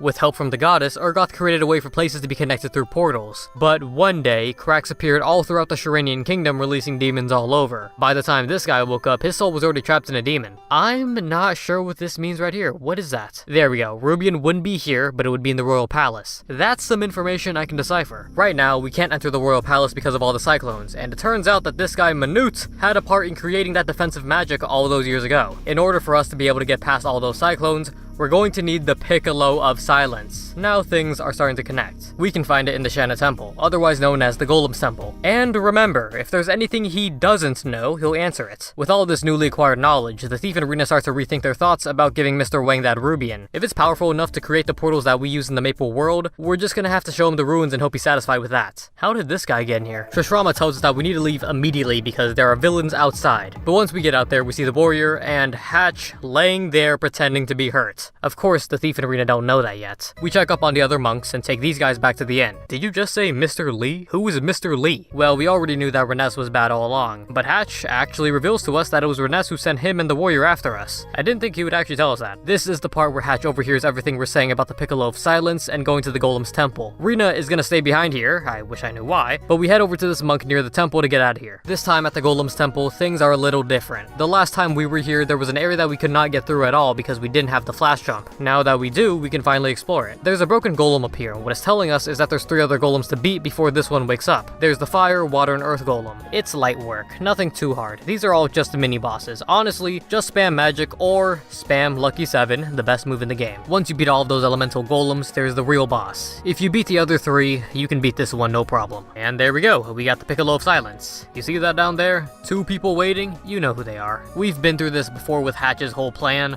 but let's get to the reverse jumping. This was more embarrassing than I thought. Like, I know the warrior wasn't trying, but Hatch, you are just sorry. I need to stop roasting him. Okay, I know he wants to become a monk and atone for his sins, but right now, you are sorry. Reness then shows up to take matters into his own hands. He does his special screaming ability and knocks us out, taking the Piccolo of Silence. I wonder if the thief will also get some special earplugs later. I mean, I guess he won't even need to use them. We wake back up in the Sleepywood Inn after Rena carried us back. Did he just say the baldness of the damn bastard? What? Okay, whatever. He got the Piccolo, it doesn't matter. There's only one possible place he can use it, and we know where that is. Just like with the warrior, when we get to the excavation site, we also get kicked out. We think about sneaking in at night, but it might be too late by then. Until my guy Manji tells us that Reness won't even know how to use the Piccolo of Silence. You know what? I'm not even gonna question how you know that. You can't just use the Piccolo of Silence and expect things to work. You need a song that's only known by the Rubian singer. Manji has a deal for us. Help out the Rubian singer, and that's it. Apparently, he's personally acquainted with her, and he's unable to help right now. Rena is gonna have to stay with Manji for a bit while the thief handles this solo. We follow him to this one place in Ludibrium, and he hands us a Seed of Path. You probably remember this. We had to use one as the warrior to get to the dead mines. It's a different color this time, so it'll send us somewhere different. I see, so the person we're looking for is an archer with orange hair. Taking the portal, we're now in Leafree. Also, who the hell is Mr. Lee? Is that a translation error? Pretty much, some guy named Ito and the archer are out there fighting right now in Dragon Forest. Sounds like they need some help. Let's go. Okay, I gotta say it, these leaf jumpers suck. When you jump on this thing, you need to time your jump with it to go higher. Sounds pretty simple, but more often than not, I would end up flash jumping instead of getting that jump boost. I'm not gonna complain too much, but it's really annoying when you just want to progress and you're stuck doing this. Okay, so as we go further into the forest, we start to see fireballs coming at us. That can't be a good sign. At the end of the forest, we meet up with the archer and Ito being cornered. It's time for us to get to work. I don't know how he does it, but the thief gets the archer and Ito back up there with both, Manins still alive. I've never had to say Manin in a plural way before. Now it's up to me and the archer to handle these guys. I don't think I need to say it again, but lucky 7 is all you need. We save those two, and now they should get out of here quickly because there are more enemies on their way. Although the archer doesn't want to leave us behind, we have this guy right here being a straight liability. You guys gotta go. Alright, round 2 of lucky 7 spam, and I'm not gonna stick around for round 3. Once we make it back to Leaf Free, it looks like the day is saved. The thief and the archer introduce themselves. This is the second time someone has commented on the thief's eye. He just looks angry, dude. She doesn't know what the Piccolo of Silence is, but she does know about Rubian. I think we found our Rubian singer. We take her back to Manji, and she has questions. A lot of questions for him, and they have this strange conversation that the thief feels out of place in. Mid-conversation, she sings the Rubian song that we're looking for, and that's what we need to play on the Piccolo. I guess that's all, so we'll head out and leave those two to talk. We get all the way back to Koenig City to meet up with Rena. Although we heard the song, we're having some trouble trying to remember it. Luckily, Rena is the real MVP. She heard the song from Manji and wrote it down. You see, I would have a problem with Manji making us go through extra steps for this, but we did end up helping the archer and Ito, so I'll let it slide. There's no real rush to get to Reness right now since he can't actually use the Piccolo if he doesn't know the song. Let's just take our time, and why are you here? I do remember you were here before, but why? The archer is here looking for a way to Linnea. The timing must be crazy. Instead of being kicked out the moment we get to the excavation site, it seems like there's a bit of a commotion. The king of Ludibrium is here. Okay, now we're getting kicked out. We need to find another entrance, and what we see is the secret passage opened by the warrior just a little bit ago. Going through it, we're right on time for the moment Reness uses the Piccolo and absolutely embarrasses himself. When Reness drops the Piccolo because of the cyclones, we jump in and snatch it back. I should have teabagged on both of them right there. We run all the way back to Koenig City, and the thief is feeling pretty good. Rena thinks he's a little too excited right now because remember, Reness did drop us off before, but he thinks everything is good. The thief, now in high spirits, heads to the shop to check out some new items, and doesn't buy a single thing. Sorry, I'm the guy playing the game, and I don't buy items. Although I did buy this rainbow ring, so yes, I did just lie to you. Heading back to the Maple Union, Rena is gone. The Maple agent below doesn't know where she went either, but he did hear a horse and a male voice. So you heard that and didn't bother to check? It's no secret, yeah, it was Hatch. Let's go after him through the subway. Instead, we find another pirate? Is this the same guy from the beginning? Eternal rival, it is him. How did he get out? Once again, we beat the pirate, and after some persuasion, he tells us where Hatch went with Rena. This portal here takes us to the excavation site. The bodyguard here looks like he's gonna kick us out, but actually, he has a letter for us from Reness. The thief is allowed to exit and enter freely because he's got Rena. I think you know where this is going. On the way there, the thief meets with the warrior like last time and accuses him of kidnapping Rena. If you remember, this was just right after the warrior fought Hatch and Reness. The thief finds Hatch, but he's just lying there and won't say anything back. A few punches and nothing out of him. At this rate, it'd just be faster to go find Reness. Once we find him, it's just as you expect. He's holding Rena hostage for that Piccolo. He's figured out that he needs a certain song and has pretty much forced us to play it to save Rena. Reness, this is dirty. I hope that Rubian is worth it. Okay, what happened to the translator, my guy? Okay, it was a distraction. He got me. We later wake up to Rena after Reness did his scream attack again. The thief wants Rena to get back to Koenig City, but she's sticking with us and she's got something to tell us after all of this is over. Once we head inside, we know what we gotta do. The Rubian is gonna be near the throne of the king, so let's go get it. The ghost that we met as the warriors in the same spot, except this time, we can actually understand what they're saying. That's a really cool detail because if you remember, the thief can read Sharenian text. It seems like the ghost is just repeating itself, sort of like an NPC.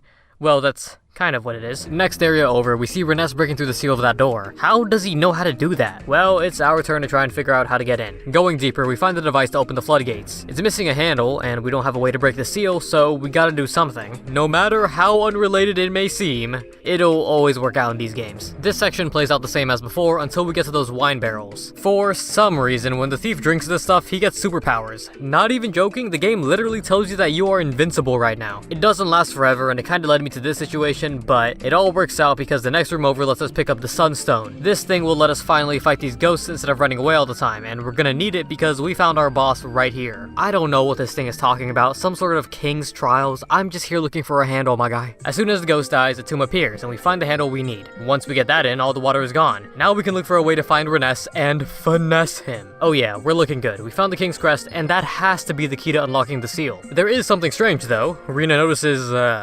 What? The rest of this place is kind of annoying. First off, you already know how I feel about platforming, and second off, these enemies are just too strong, man. Lucky 7 won't even work. I had to start using different moves. We finally find Reness in front of the throne about to take the Rubian. This is a seriously bad idea because that piece of Rubian is the thing keeping these portals active. Reness is talking about becoming god with this power. Are you really doing this right now? And suddenly, Urgoth, the boss from the warrior story? This thing sucks the soul out of Reness, and the thief seems to recognize this thing because, of course he does. Syria? Is it Syria or Syrian? Which one? The fight against Urgoth was much harder than I expected. Fury bombs would have been a much better way to take this guy down, but I still stuck with the Lucky 7. While we were fighting Urgoth, Reness ran away during the middle of it. I think he'll never want to touch Rubian again, which actually makes sense as to why he was so scared that one time. But, as you know, there's an Urgoth 2. Urgoth gets back up and snatches Rena. That is so trash. Once we're out of the palace, we get blown away by the cyclones and flung all the way to Perion. The thief is pissed off. He doesn't know why he knows that monster, Rena is gone, and he doesn't know what to do right now. There's a monk here that we saw in Sleepywood. He shouldn't be here, but he is because the portals are now all out of whack. Yeah, I mean, I wish I was kidding, but the power source of those portals just happened to fly away. We go through a wide array of places. We even end up back in Maya's house.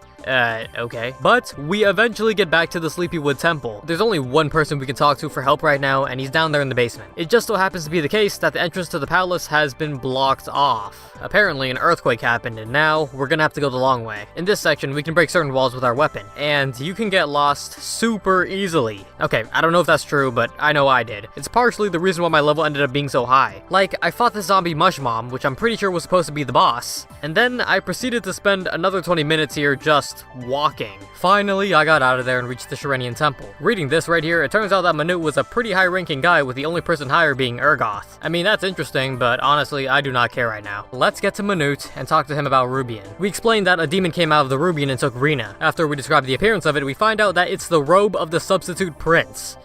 Yo, what am I reading? Okay, so the clock tower is where we need to go. Sounds about right. Red Seed of Path? Where are these guys getting these from? And what is Manji doing here? Manute seems to know him, and Manji asks for some help? I'm confused now. Alright, back to going through random portals until we reach our destination. It takes a while, but we do eventually reach Alinea, and we know what happens. The warrior just brought back the captain, and the thief is able to sneak onto the ship as it's leaving. Then we fight the warrior, but honestly, it's more like bullying. Do you see this? From here, these two squash the beef, the toy corpse attack, and then this giant boss. Okay, the boss is no problem, but here's the thing I was wondering about. The warrior gets knocked off the ship, and there's a round 2. Okay, never mind, it's just as easy. Now, the hard part is explaining how we got on this ship, and what happened to the warrior. The king says it's alright for us to stay on this ship because, first off, we can clearly take care of ourselves, and also because we helped save the ship. That alone is good enough. This is also the first time in the thief's story that he ever hears about Papulatus. I don't think he really cares right now, but you know, I thought I'd mention it. Before we leave towards the clock tower, Roberto gives us a robot manual, so we can do extra damage to the enemies here. Now that we're inside the clock tower, we gotta save the king before these toys kill him. I guess the king rushed to get here as soon as we landed. You know what? It's his kingdom. I'd rather not think too much about it. After saving him, we tell the king and Roberto that we're gonna have to travel a little deeper through this place. Roberto is against it because it's only for the royal family or whatever, but do you see what's going on? The king ends up giving us the key the moment we say we can perhaps solve the portal anomaly, and that there's someone that we need to save. I mean, it took some persuading, but it worked out. By the way, this entire Ludibrium section is always the same for every character. They all go through the same places, so I'm just gonna skip through most of this. But check it out, the thief is the first person to get here apparently,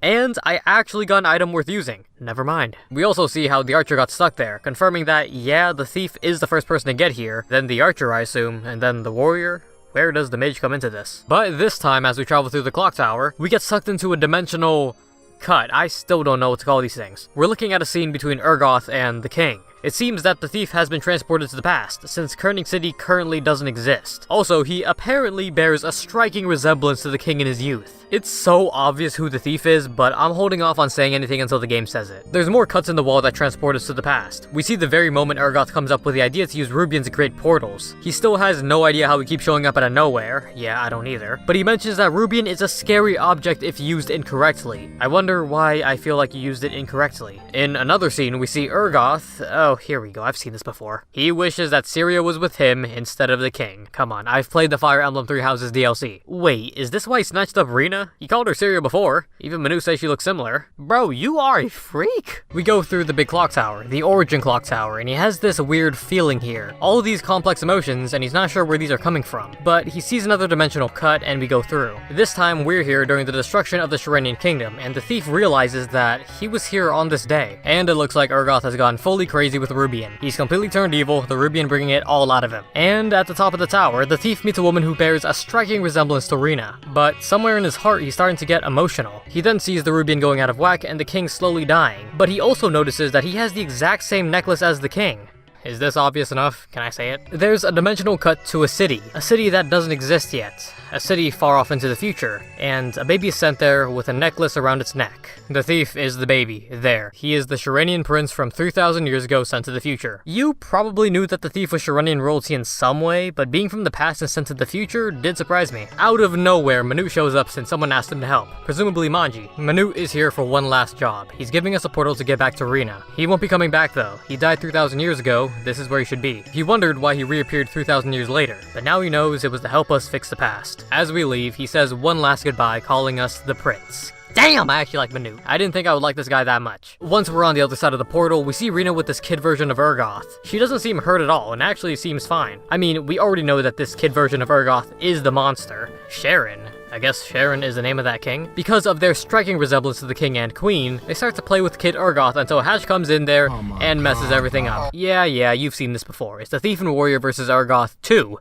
At least I know why this is Urgoth 2. After beating that boss, we're back in this strange place. It looks similar to the Shirenian Palace. In this place, we find Rena and the kid Urgoth again. We see a scene of what Urgoth truly wanted all along. Everyone just living together peacefully and happily.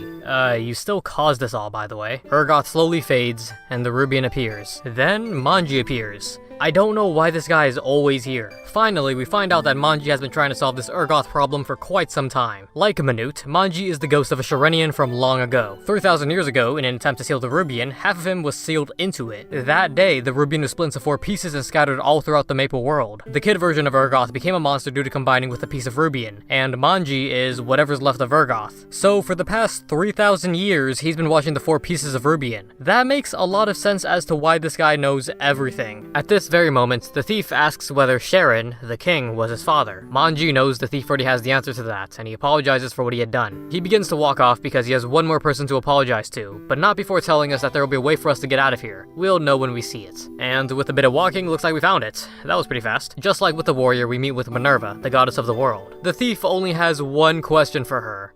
What the hell have you been doing? Okay, that's not the question. He actually asks her about her decision to give Urgoth Rubian all those years ago. Urgoth was an honest man, but he too got caught up in his own self-interest, putting the world into chaos. She knows she shouldn't have been too deeply involved with humans and given him Rubian. All of these problems were caused because she got involved. To fix it would require her to get involved once again. But you know what? We're handling it, so no need for you to step in. Please, step in. Now, like the warrior before us, it's time for us to put that piece of Rubian here. Yeah, so we gotta wait for the other pieces to get here to purify that original sin. In other words, waiting for the archer and mage to get over here. This story answered a lot of questions that I had with the warriors, but not everything. The warrior at least knew about Papulatus, but the thief barely knows anything about that guy. In fact, the thief was more focused on getting Rena back and just rushed ahead. We know the archer is now the Rubian singer, but that's about it. We did see her talk with Manji, in a conversation that the thief barely paid any attention to. What else? She seems like a nice girl after seeing her in Leaf Free and Ludibrium. Yeah. And the mage barely showed up at all in this story. She showed up in the beginning, took a boarding pass, and we never saw her again. Well, the next thing for us to do is to get to the archer's story back in Hennesis. It looks to me that the archer is already a fully fledged adventurer and is well known around town. There's even Maple agents asking her for help, and I completely understand why. She's already level 20 and she's not even a Maple agent. I guess we're starting off strong this time. Back at the Maple Union, Athena asks for some help with the test site. The test is currently underway and a strong monster somehow got in. You already know this is just an excuse for us to do the skills test. However, the fact that we aren't licensed to use skills and this strong should tell you about how strong the archer is canonically. Gameplay-wise, she's also probably the strongest explorer. The main reason being, she can charge up her bow shots and do a lot of damage to a single enemy. To be honest, I don't really like this playstyle, mostly because the range of these arrows aren't quite as good as you might think they are. Although, that would be horribly unbalanced if I was doing that much damage across the map. This little fight does teach us about the archer's personal ability, the backstep. While charging your shots, you can do a little backstep to avoid the enemy. It's actually pretty good. So we go through the skills test quite easily. It was never hard before, but this time your character is quite literally 20 times stronger than the others when they started out. The archer looks at the boss we have to defeat and seems a bit disappointed. And she's even more disappointed after we one-shot this thing. From the short time that we've seen her, she seems to be looking for a challenge. And this clearly wasn't it. A Maple agent even stops by to say that she's gotten the highest record since the founding of the Maple Union. She's never been a Maple agent, but she sure as hell is stronger than most of them. And all that without learning a skill. But to be fair, that charge shot is way too strong. I'm sure we all know what happens here by now, so let's transition to the next scene, where we see the archer sitting on a bench singing a song. Wait, why are these two just showering her with compliments? Wait, how do you know that word? Okay, well, they don't know what Rubian is, but they know that the archer is the Rubian singer. Camilla here takes a guess that Rubian is connected to the goddess's clock tower, and she's completely right. For more context, the archer being the Rubian singer seems to be common knowledge around Genesis. She happens to be from a noble family who's passed down the Rubian song since ancient times. So, there you go. She has a lot on her mind right now, wants a bit of alone time, and these two being here isn't ideal. As soon as they leave, then the real version of herself comes out. She's angry at the whole label of the one who sings Rubian, the fact that she's stuck in the countryside. Okay, pretty much, she feels like she's wasting her life. Part of the reason she feels this way is because her brother went off on his own to explore the world. I think? I don't know what else he'd do, it's MapleStory, go grinding or something? As we try to leave Genesis, Athena stops us for a bit and, I'm just not gonna try to decipher that. Athena has gotten some information that the portal anomaly must have something to do with the goddess's clock tower. The reason she's telling us this is because she's heard there's been a special song passed down through generations, and the elder Nelinia is asking about it. Instead of saying anything about the song, the archer pretends to not know the song very well. She says that songs over time get forgotten, and okay, that was sneaky, I'll give you that. The archer thinks to herself about this whole situation, about this crisis of the world. Could she possibly save the world if she went to the goddess's clock tower? What if that song she's memorized could actually do something? This gives her a sudden boost in motivation, something to prove her strength with. She could seriously save the world. The airship's in Alinea, right? Let's go then. And just like that, we're off. But as we're traveling, Minerva appears in front of the archer. Immediately, she calls out the fact that the archer lied to Athena. The archer continues to lie, but Minerva manages to strike a nerve the moment she tells the archer that even if she got to Ludibrium, she might not be able to do anything. Then she just disappears. So you're not gonna mention you're the goddess? Okay. Later, Camilla appears as well to stop the archer. Where did you come from? The archer just kind of left the town without telling anyone, and she should be more considerate. However, the archer is sick of it all. Tired of being the pride of Genesis, she wants to be free and do her own thing, and then she just walks away. You know, that's probably the reason why we found Camilla swarmed by mushrooms in the warrior story. I mean, from the other routes, the archer seemed pretty nice, but that was a dick move. The archer needs some serious redemption for me to like her right now. We're now in Alinea in record time. I've been to this place in every story so far, but this is the easiest time I've had getting here. What's up with this fairy Len? She's always saying something weird. Monster Park guy? I hate this dude. Prior to us getting here, this person tells us that a magician had lost their boarding pass. That does not concern me whatsoever. Maybe it concerns the thief down there in Koenig City, but let me get a ticket. Okay, they're all sold out. The archer is a bit stumped on what to do until Len the fairy starts talking about picking up a Ludibrium card. She's telling me to look at it. Sorry, I have bad eyesight. Let me take a closer look and finesse that boarding pass. Once on the ship, the archer starts to plan out everything for when she gets to Ludibrium, get all the information she needs, and save the world. Yeah, that's really it. Once again, Minerva appears. She asks the archer why isn't she working together with the people of Alinea? It's a global crisis, so shouldn't everyone come together to help out? Okay, but I have a question for you. If you can teleport to people like this, why don't you just get the Rubian yourself? Just kidding. Not really. The archer tells Minerva that there's no benefit for herself if she does that. She can save the world herself with nobody's help and she'll get all the recognition, fame, and credit for doing so. There is not a single doubt in the archer's mind that she could possibly fail. And Minerva seems pretty disappointed with this. I didn't expect her to be this cocky. Where was this in the other stories? This is also the fastest we've ever been to Ludibrium, and the first time we've ever seen Ludibrium look normal. Mostly because it's usually covered in toys and stuff. And hey, Minerva again? We go into the Eos Tower to talk to her, and what the hell is this? All you need to know is that Minerva is at the bottom of this thing. So Minerva has been putting annoying monsters against us on purpose to make us give up and work with the others. This whole conversation is hard to understand, but I think the archer is saying that she'd rather take the credit for saving the world. She's strong, she knows she's strong, and she wants everyone to know it too. Wait, what's going on? What just happened? Did she just spawn in something for us to fight? However, that was a test. Minerva asks once again, will the archer not use that strength to work with others? I think you know what she's gonna say, and it's a resounding no. But with this mindset, if the archer were to encounter Rubian, yeah, she'd probably go rogue. This whole time, Minerva has been diverting the archer's attention from the clock tower. She knows the Rubian song and has the strength, but she doesn't have the right mentality. Minerva doesn't want what happened with Urgoth to happen again. The archer has absolutely no clue about all these new terms. Rubian, Sharenian, she even thought Minerva was the cause of the crisis of the world. Yeah, this must be overwhelming. Minerva then uses her staff to send the archer somewhere. Not really, she just kicked the archer out of the Eos tower and let her drop all the way down. What kind of goddess is this? Normal people would die from that, you know? The archer looks at her gear and it's all gone. No skills, no armor, no strength, she's back at level 1. Obviously, you could see that the archer has a massive ego and is way too cocky for her own good. Now everything that made her strong has been stripped away and we're stranded here in Omega Sector. Even the people here notice that she's walking around like she's a big deal when she's really not strong at all. When we go into the inn, we see a panda speaking an unknown language and it gets us into this machine, causing us to get electrocuted. Yeah, this must be a humbling experience. Okay, the panda is an alien trying to take over the world. Ironic since we're in Omega Sector, the place that's trying to defend the world from aliens. I think this girl named Eugen is trying to help the panda with that too. Let's just try and get back to Ludibrium. We find out that there's an elevator that leads back to Ludibrium through the Eos Tower, but that area has been blocked off due to the aliens here. One solution is to shoot down the UFOs occupying the area, but there's nobody crazy enough to do it. That's where you're wrong, because there is one. We're heading out there. Wait, at level 1? Yeah, this part is hard. The archer can't even touch these aliens because of the level difference, so she can't level up. If she gets hit by an attack, she's dead. If she touches an enemy, she almost dies, meaning you have to stand here and wait for your HP to heal. You can use these giant lasers to kill aliens too, but they don't give you any XP, so you're still stuck at level 1. This entire section was pretty hard for me. Did I ever mention I was playing this game on a keyboard? This is horrible. The archer eventually comes into contact with the UFO, and now we have a section where we need to run away from this thing. As you can see, I died, but surprisingly only once.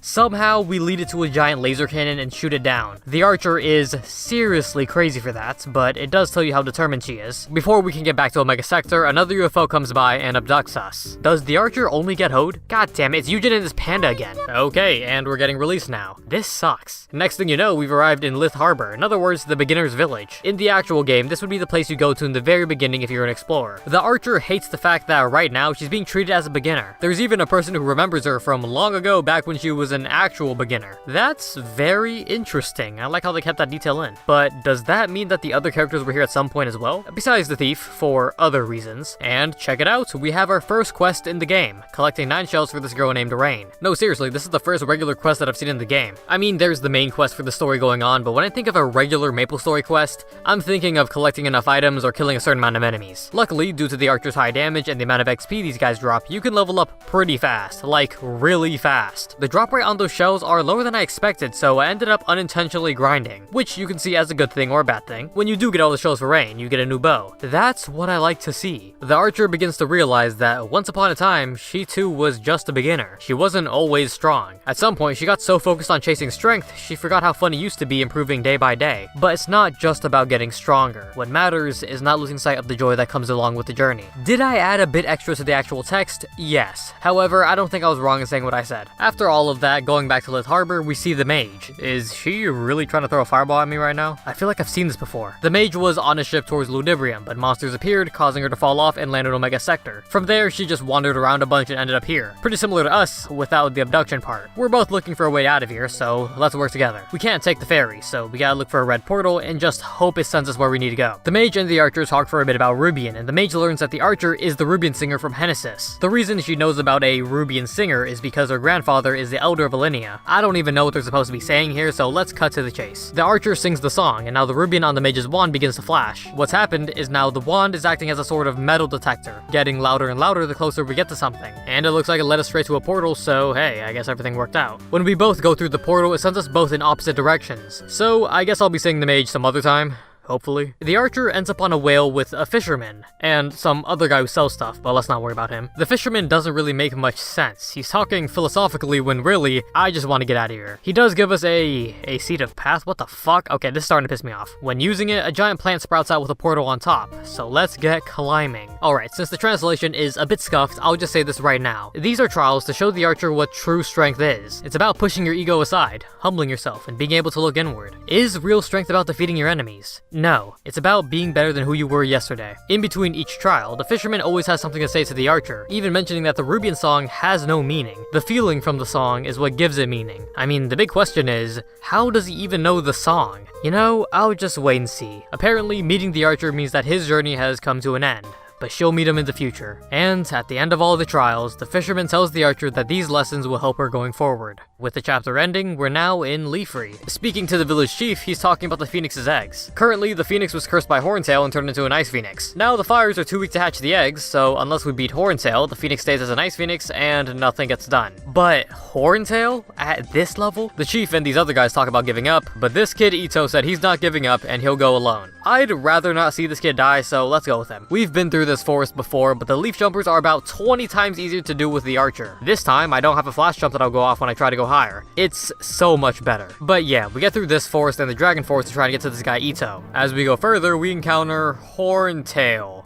Except, this isn't Horntail, but the archer doesn't know that. Up ahead is Ito on the floor injured. He's hurt, but he managed to get enough embers for the phoenix's eggs. Good stuff, but it looks like what we beat wasn't Horntail, because there's 2 more of these things coming right after us. Alright, Thief, we need you right now. There he is, and now we just fight these 2 manins, no sweat. It is a little harder than when I fought these guys as the Thief, because the archer is really good for single targets, not so much for multiple. Alright, come on, we know what happens here, let's get this guy and dip. As we get closer to Leafree, we see some of the civilians here to help us get out of this place. Don't worry too much about the Thief, because they'll set up a shortcut for him when he gets back too. From seeing the actions that the archer did to help Ito, they have all decided to not give up so easily, and to work together to get the manin embers to warm up the eggs. While Ito goes to use those embers, the archer asks about Horntail and seems a bit discouraged by the description of it. Was this actually something she could beat right now? The truth is, no, she can't beat it right now, but she's gonna practice and train to beat Horntail. And would you look at that, she's looking at herself more objectively. It just took being electrocuted and dropped on the head.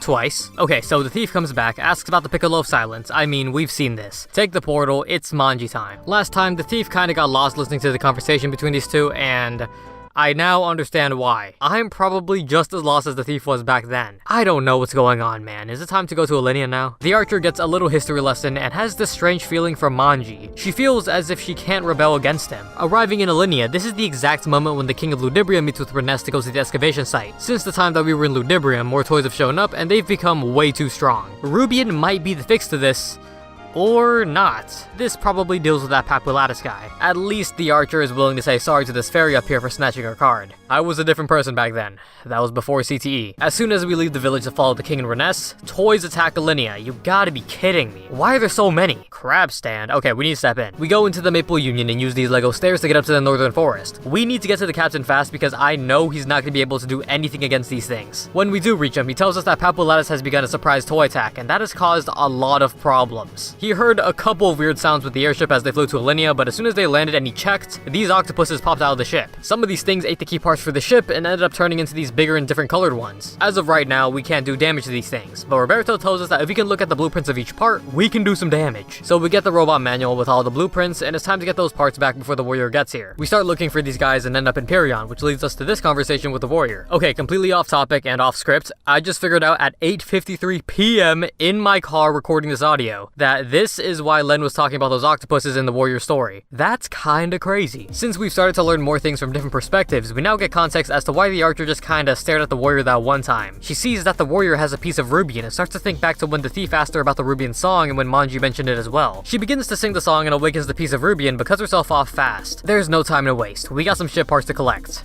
which is done in less than 5 minutes. After all of that, when we get back to the airship, we give Roberto all the parts and we hear about how the whole thing went with Reness. Don't worry, I know exactly how it went. But anyways, I guess this is the reason why Manji wanted us to come here. She tells Manji about all the new things she's learned, the Shiranian Kingdom, Rubian, and Papulatus. She wonders what Manji has to do with all of these things, knowing about the Rubian song, the Seed of Paths, everything. Apparently, the Seed of Path is just another use of Rubian on a smaller scale. I think.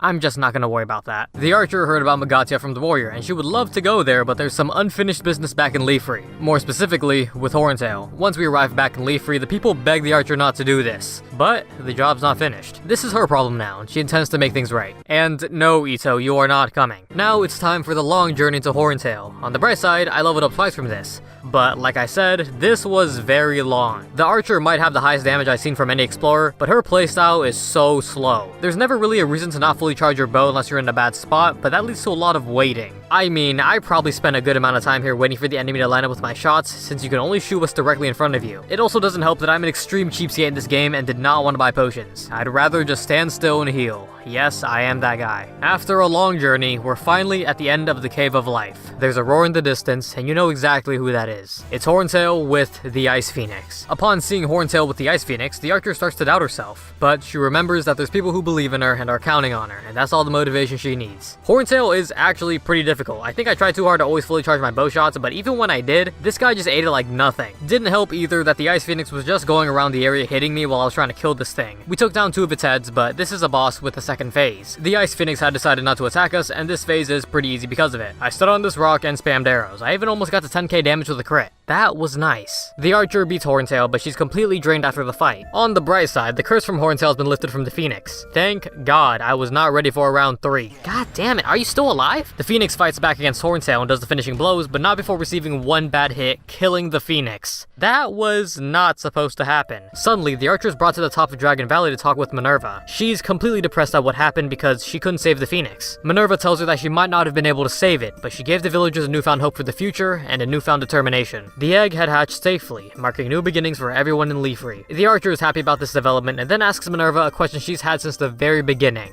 Who is Minerva really? Minerva reveals that she is the goddess of the clock tower. The archer thinks she's lying at first, but come on, you gotta believe her after everything that's happened. Minerva has a favor for the archer. She made the mistake of presenting humans with Rubian in the past, and now she needs help fixing this crisis. The favor in question is if the archer could defeat Papulatus. Even without Minerva asking, she was planning to do that either way. Minerva then gives the archer a history lesson about Urgoth and Rubian. Yeah, you know what it is. Alright, so after the fall of the Shirenian Kingdom, the Rubian was split into 4 pieces all over the world. One of them ended up in the Megatia laboratory and is inside of Papulatus. As you can see by all these toy attacks, they were not able to control him. The task is simple. Beat that ugly ass pair and get the Rubian. The reason Minerva asks this of the archer is because she now understands the meaning of being merciful towards her enemies. Right now, Megatia is under attack from the Toy Corps, and speaking with Romeo and Juliet might be the only way we can come up with an idea to beat them. If I remember correctly, we gotta get there fast before everyone there is dead. We've never seen the aftermath of this place after the warrior ran out of here, so this is completely new. No way this guy died. Remember this guy from all the way back who danced? Well, he's dead. Damn. There's a radio still active and is trying to talk to Sergeant Bravo. The archer tells him that she's not Bravo. Bravo has just died. But she's a messenger of justice for the goddess.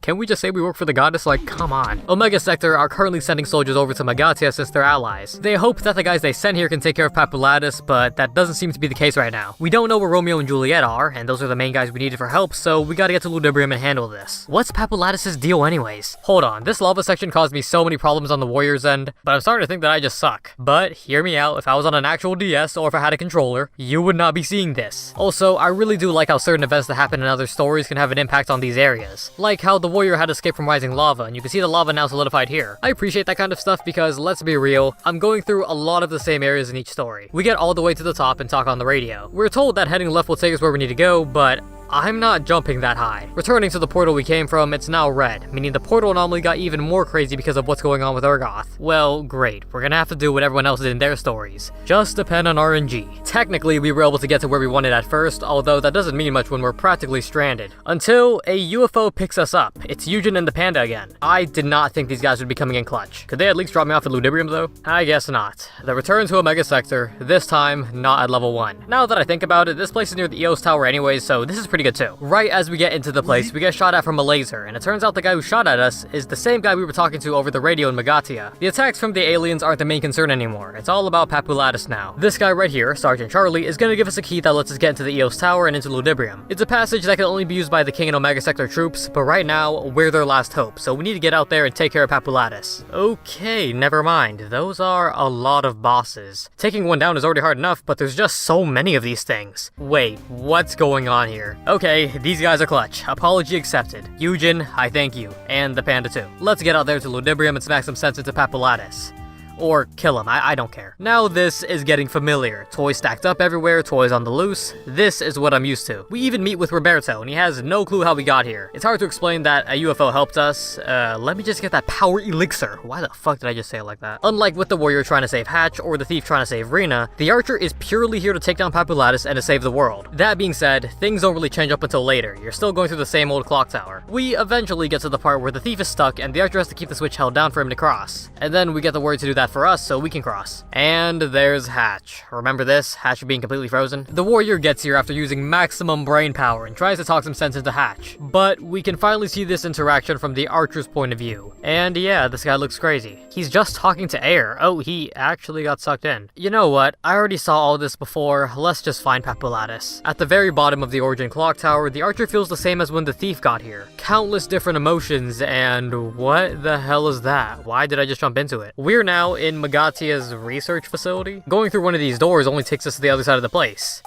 What? It's really just the same place over and over. Who is that down there? Why is someone here? The mage. I haven't seen her since Lith Harbor.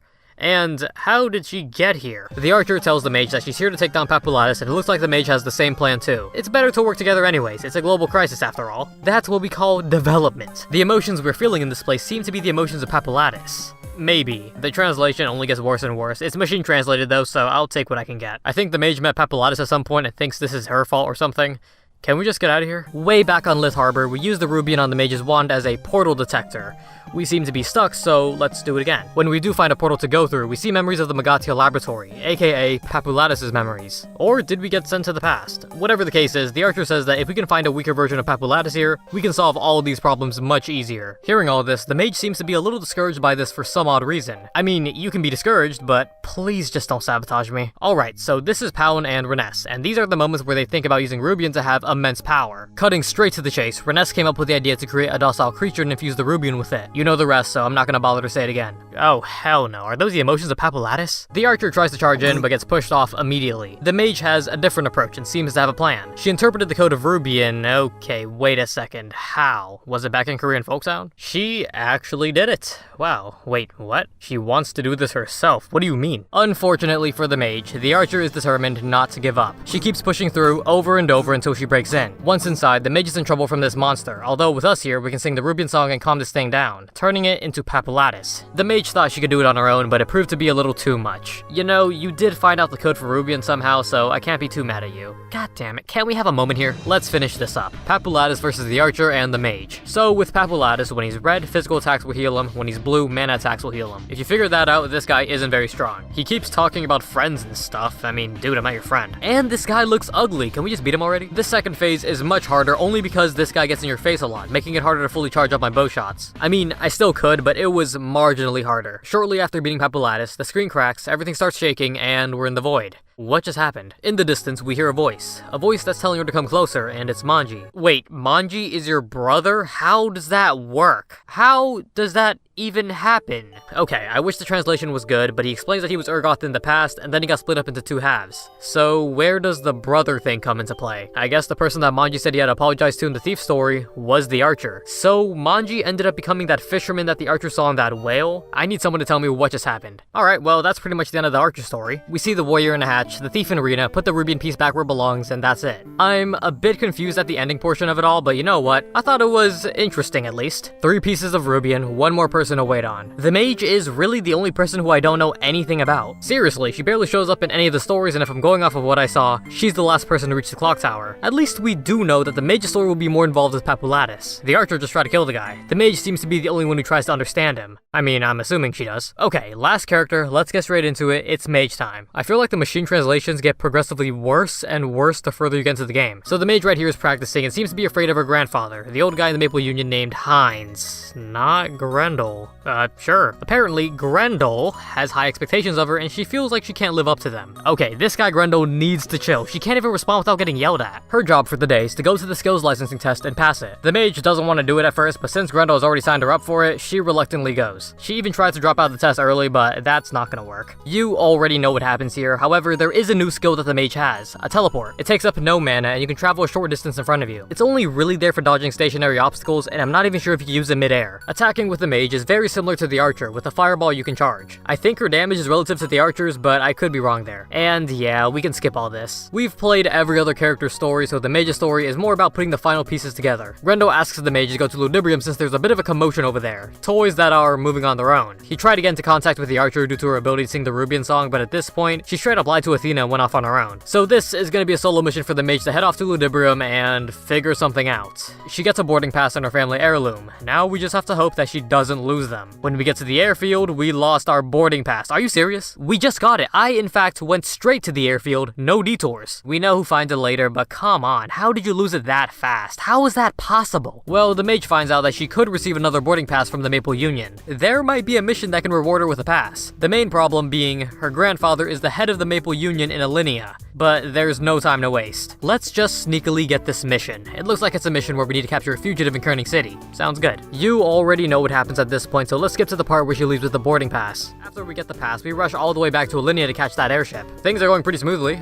Wait, what? The Toy Corps are attacking this early? Oh my god, bro. Okay, so we land in Omega Sector just like the Archer. And we get electrocuted by this panda again. You know what? You came in clutch that one time, so I'll let it slide. When we talk to this guy, Dr. Kim, he tells us about the other person who landed here. She landed here out of nowhere earlier. She was a pretty low level and she was able to shoot down a UFO. Obviously, I'm talking about the Archer, but she hasn't been seen since all of that because of the whole abduction thing. The mage wants to try and find this girl because if she can't get into the EOS tower, what else is she gonna do? Also, it feels so good to finally be able to fight these guys. Dodging everything, standing still to heal, dying constantly. Yeah, looking back, that sucked. We get to where the Archer originally found that UFO, and miraculously, there's a portal there now. That's some serious RNG, but this is even crazier RNG to land exactly where the Archer is. We've seen this before. The mage and the Archer are both trying to get to Ludibrium, and the mage finds out that the Archer is the Rubian singer. Then we use the metal detector, or portal detector, whatever I called it, and it's time for us to part ways until the end of the game. This is the part I was curious about because the mage barely shows up in any other character's story. So what exactly happened when she went through this portal? Well, she ended up in Moira's house. It's a sort of pit stop for us where we can buy some stuff. I'm pretty broke at this point, but you know, thanks for being here and helping out. When we leave her place, we see...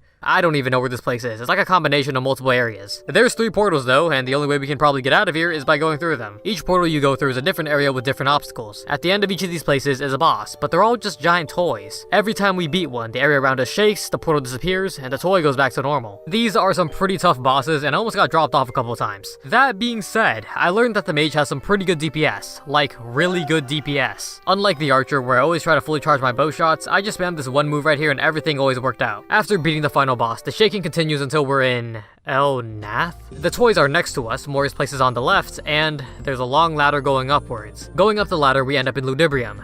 Well, that's convenient. And from what I can tell, all the people have already evacuated. The mage sees a toy go into the clock tower and decides to follow it until something appears in front of her.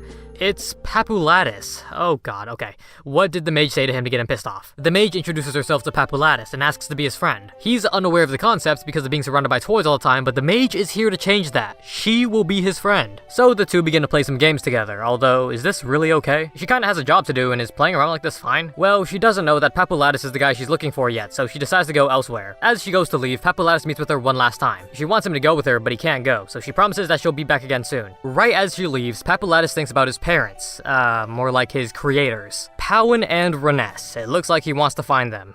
Ah, shit, that can't be good. Now that we're back here, the mage remembers the other pathway that we didn't take. Maybe this is where all the people from Ludibrium went. It takes us to El Nath. Minor spoiler, but this is our first time coming here to actually do stuff. We're usually here by complete accident due to the portals. To the right, this old man stops us to warn us about the mountains. It's crazy cold out there and the people who have left haven't returned yet. Alright, let's help him out real quick. It can't be that bad. And now I know why people haven't been coming back. They're out here freezing. Look at this guy. There's even more people around this place who need our help, so let's get to it. Wait, what? She saw a spotted animal covered in white and black fur? You again? Guess I just found out why there's a blizzard. I gotta fix this. After a bit of shenanigans, Eugen drops by. The panda really plans to freeze the earth to take over.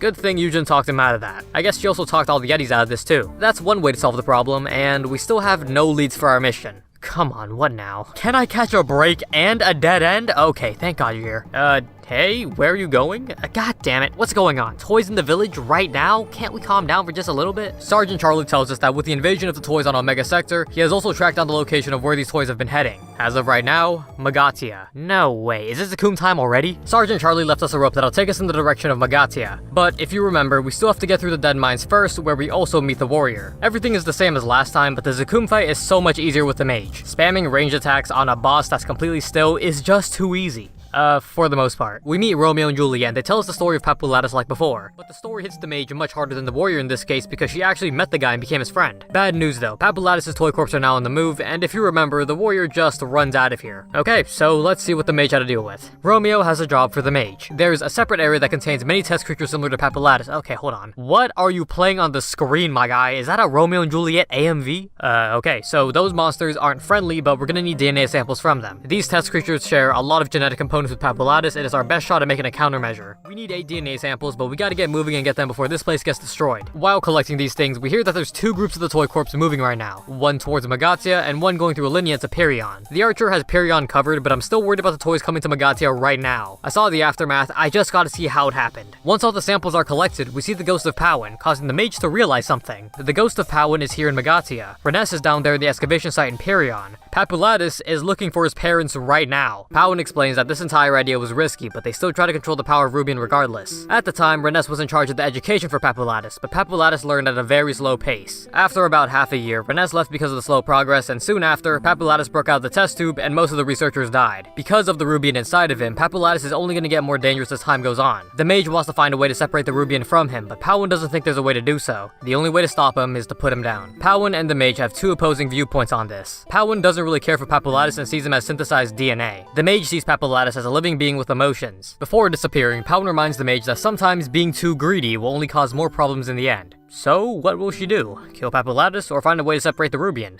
Well, we'll find out at the end of the game. After collecting all those samples, we return to Romeo and give him everything he needs. He creates a cell data sample, and just for safe measures, he gives us a copy too. The problem right now is that Romeo doesn't have enough data here to do anything with this. However, we do know that the Grand Library would have all the information that we would need. And right outside the lab, the toy corps are already here.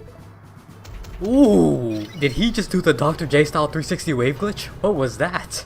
Oh shit. We try to help, but there's too many and they're way too strong. It's not looking good at all. Until the mage starts to think about a song. The song that the archer sings. The Rubian wand begins to glow and we get teleported elsewhere. Teleported to Korean Folktown. She goes straight into the Grand Library and starts thinking about everything that just happened before completely knocking out. So much has happened to this girl back to back, I can't blame her. As she's resting, Grendel speaks to her in her dream. I don't know what this is. Grendel gives her encouragement and tells her that although she might feel discouraged right now, she has the potential to save the world and to save Papulatus. Alright then, it's time to get to work. Oh, there's the warrior. Well, we know what he does, so let's get back to reading. He's back already.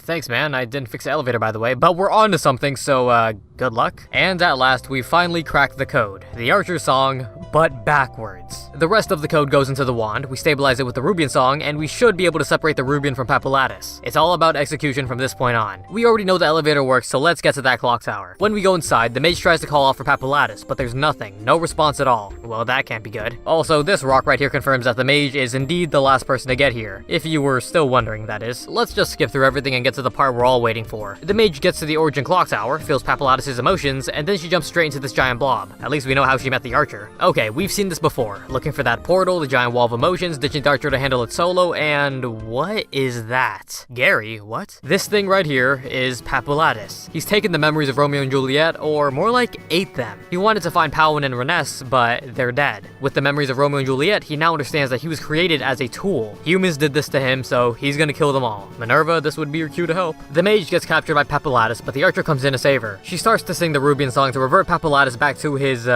pear-shaped form. But he's still angry and we got a boss fight to deal with. A boss fight that was really easy, like extremely easy. I'm actually underleveled compared to the other characters I played, but it sure didn't feel that way. The mage is still reluctant to fight despite everything going on, but we gotta do what we gotta do. After beating Papulatus, we're in this dark void. The mage tries to apologize for everything humans have done, but Papulatus begins to fade out of existence, leaving the piece of Rubian where he was standing. The mage then gets transported back to where everyone else is, but she's still sad about losing Papulatus. Minerva tells her that this was something she couldn't avoid, and that her journey has come to an end. Once we put the last piece of Rubian in, Minerva mentions that Papulatus isn't dead. He's alive, but in a far-off place, and one day, they'll be able to meet again. Upon hearing the news, the mage cheers happily, ending her story. That was pretty quick. I mean, I already said it before, this last story was more about putting the pieces together, so there really wasn't too much to cover. Besides, this video is getting way too long. But now we're tackling the Explorer's story.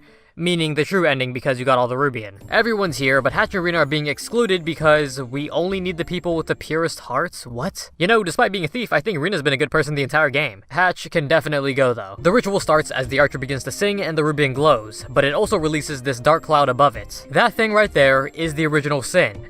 and it's already trying to fight. Literally just spawned in and attacked the archer, and now it's transforming. Great. Okay, that is humanity's original sin, and it's our responsibility to handle it. Let's take it down, one explorer at a time. First, the thief. I mean, come on, the game already knows that's my character. I don't need to say it, you already know what move I used, it was a simple fight, no problems there. Next up is the mage, and all I did here was spam attacks and spam potions. This final boss is looking like a complete joke right now. Now back to the warrior, the OG, Dr. J. I can't even lie, it was so long since I played the warrior in this game, I forgot all you need to do is walk up to the enemy and spam the attack button. This was pretty quick, and the archer's fight took 4 arrows. Not even exaggerating, I shot 4 arrows and beat the boss. I wasn't lying when I said this character had the most damage in the game. We beat the original sin, the Rubian has been purified, and all the portals have returned to normal. We saved the world, and Minerva sends us all back home after a long journey. The warrior would end up going back to Pyrrhion and teach swordsmanship to the children living there. As for Hatch, he went off to Sleepywood to become a monk. The thief never brought back the Rubian for obvious reasons, but Mr. Wing was entertained by the Shirenian story he told. He would later go on to open a Maple Union building under Mr. Wing as well. And the thief and Rena ended up tying the knot, automatically making this the best possible ending. However, the thief is still in debt and has to pay it all off at some point. Hey man, 2 words, Maple Tor. Do that and you'll pay this guy off in no time. The mage would take over Grendel's spot in Alinea and research the coexistence of humans, magic creatures, and monsters. To this day, she still waits for Papulatus to return. The archer began to take lessons from the goddess to become a complete Rubian singer. What that means is unclear, but it sounds like a good goal. With one last goodbye from the explorers and all the people we met along the way, there's the end of MapleStory DS. What did I just play? I thought this game was gonna be short. It's a game about killing mushrooms. The actual game doesn't have this much story, does it? But hey, this game is nice. I really like this game. Yeah, my experience would have been infinitely better if I could understand Korean, but what I played here was still enjoyable. I was honestly expecting the characters to not interact with each other at all, or at least in any meaningful way. The best comparison I could think of is like Octopath Traveler. The characters do see each other in that game, but correct me if I'm wrong, do the other characters ever acknowledge each other, like in the story? I just really like seeing these characters interact with each other, and there's usually reason for meeting them too. Now for what I think about the graphics, they're alright. Nothing mind-blowing, but do they need to be? I think this game still looks pretty good. I'm aware the DS can do more than this, but I've never been too picky about graphics in the first place. As for the gameplay, do I even need to say anything? If I were to give someone a description of how this game played, it can be described as MapleStory on a DS. Due to having a broken controller, I had to play this game on keyboard just like regular MapleStory. Except I never bothered to change the emulator's default keybinds. Yeah, it was kinda my fault for why it was so bad. Let's put it this way, if I did play this on a DS, I think the controls would be pretty good. I think they mapped everything well to the DS, especially when you consider the fact that this is originally an MMORPG. I mean, come on, we're putting a game where players have rows of keys for buffs and items onto a console with 6 buttons and a touchscreen. This is good, okay? But now for my thoughts about the music, and all I can really say is that it feels limited. MapleStory has a great soundtrack, and there's so many songs to use in the actual game, but here, I felt like there wasn't much. I do like the DS renditions of songs, but I just wish there was more of it. I'm probably asking for too much there, but at the same time, I don't think I am. Every character story was nice to play through, but if I had to say my favorite one, it's the Thieves. I mean, I think I'm just too biased. The Warriors was quite simple, like I said in the beginning. The Archers was pretty good, but the translation on that ending portion just kinda killed it for me. And the Mage's story was probably a little above the Warriors. To me, the Thief's story was the most interesting. We learned a lot about the Shirenian Empire, he got the best ending with Rena, and I just like the Thief, I'm sorry. Let me get back to the translation though, because yeah, the translation was off at points. Some of the nuance might have gone straight past my head.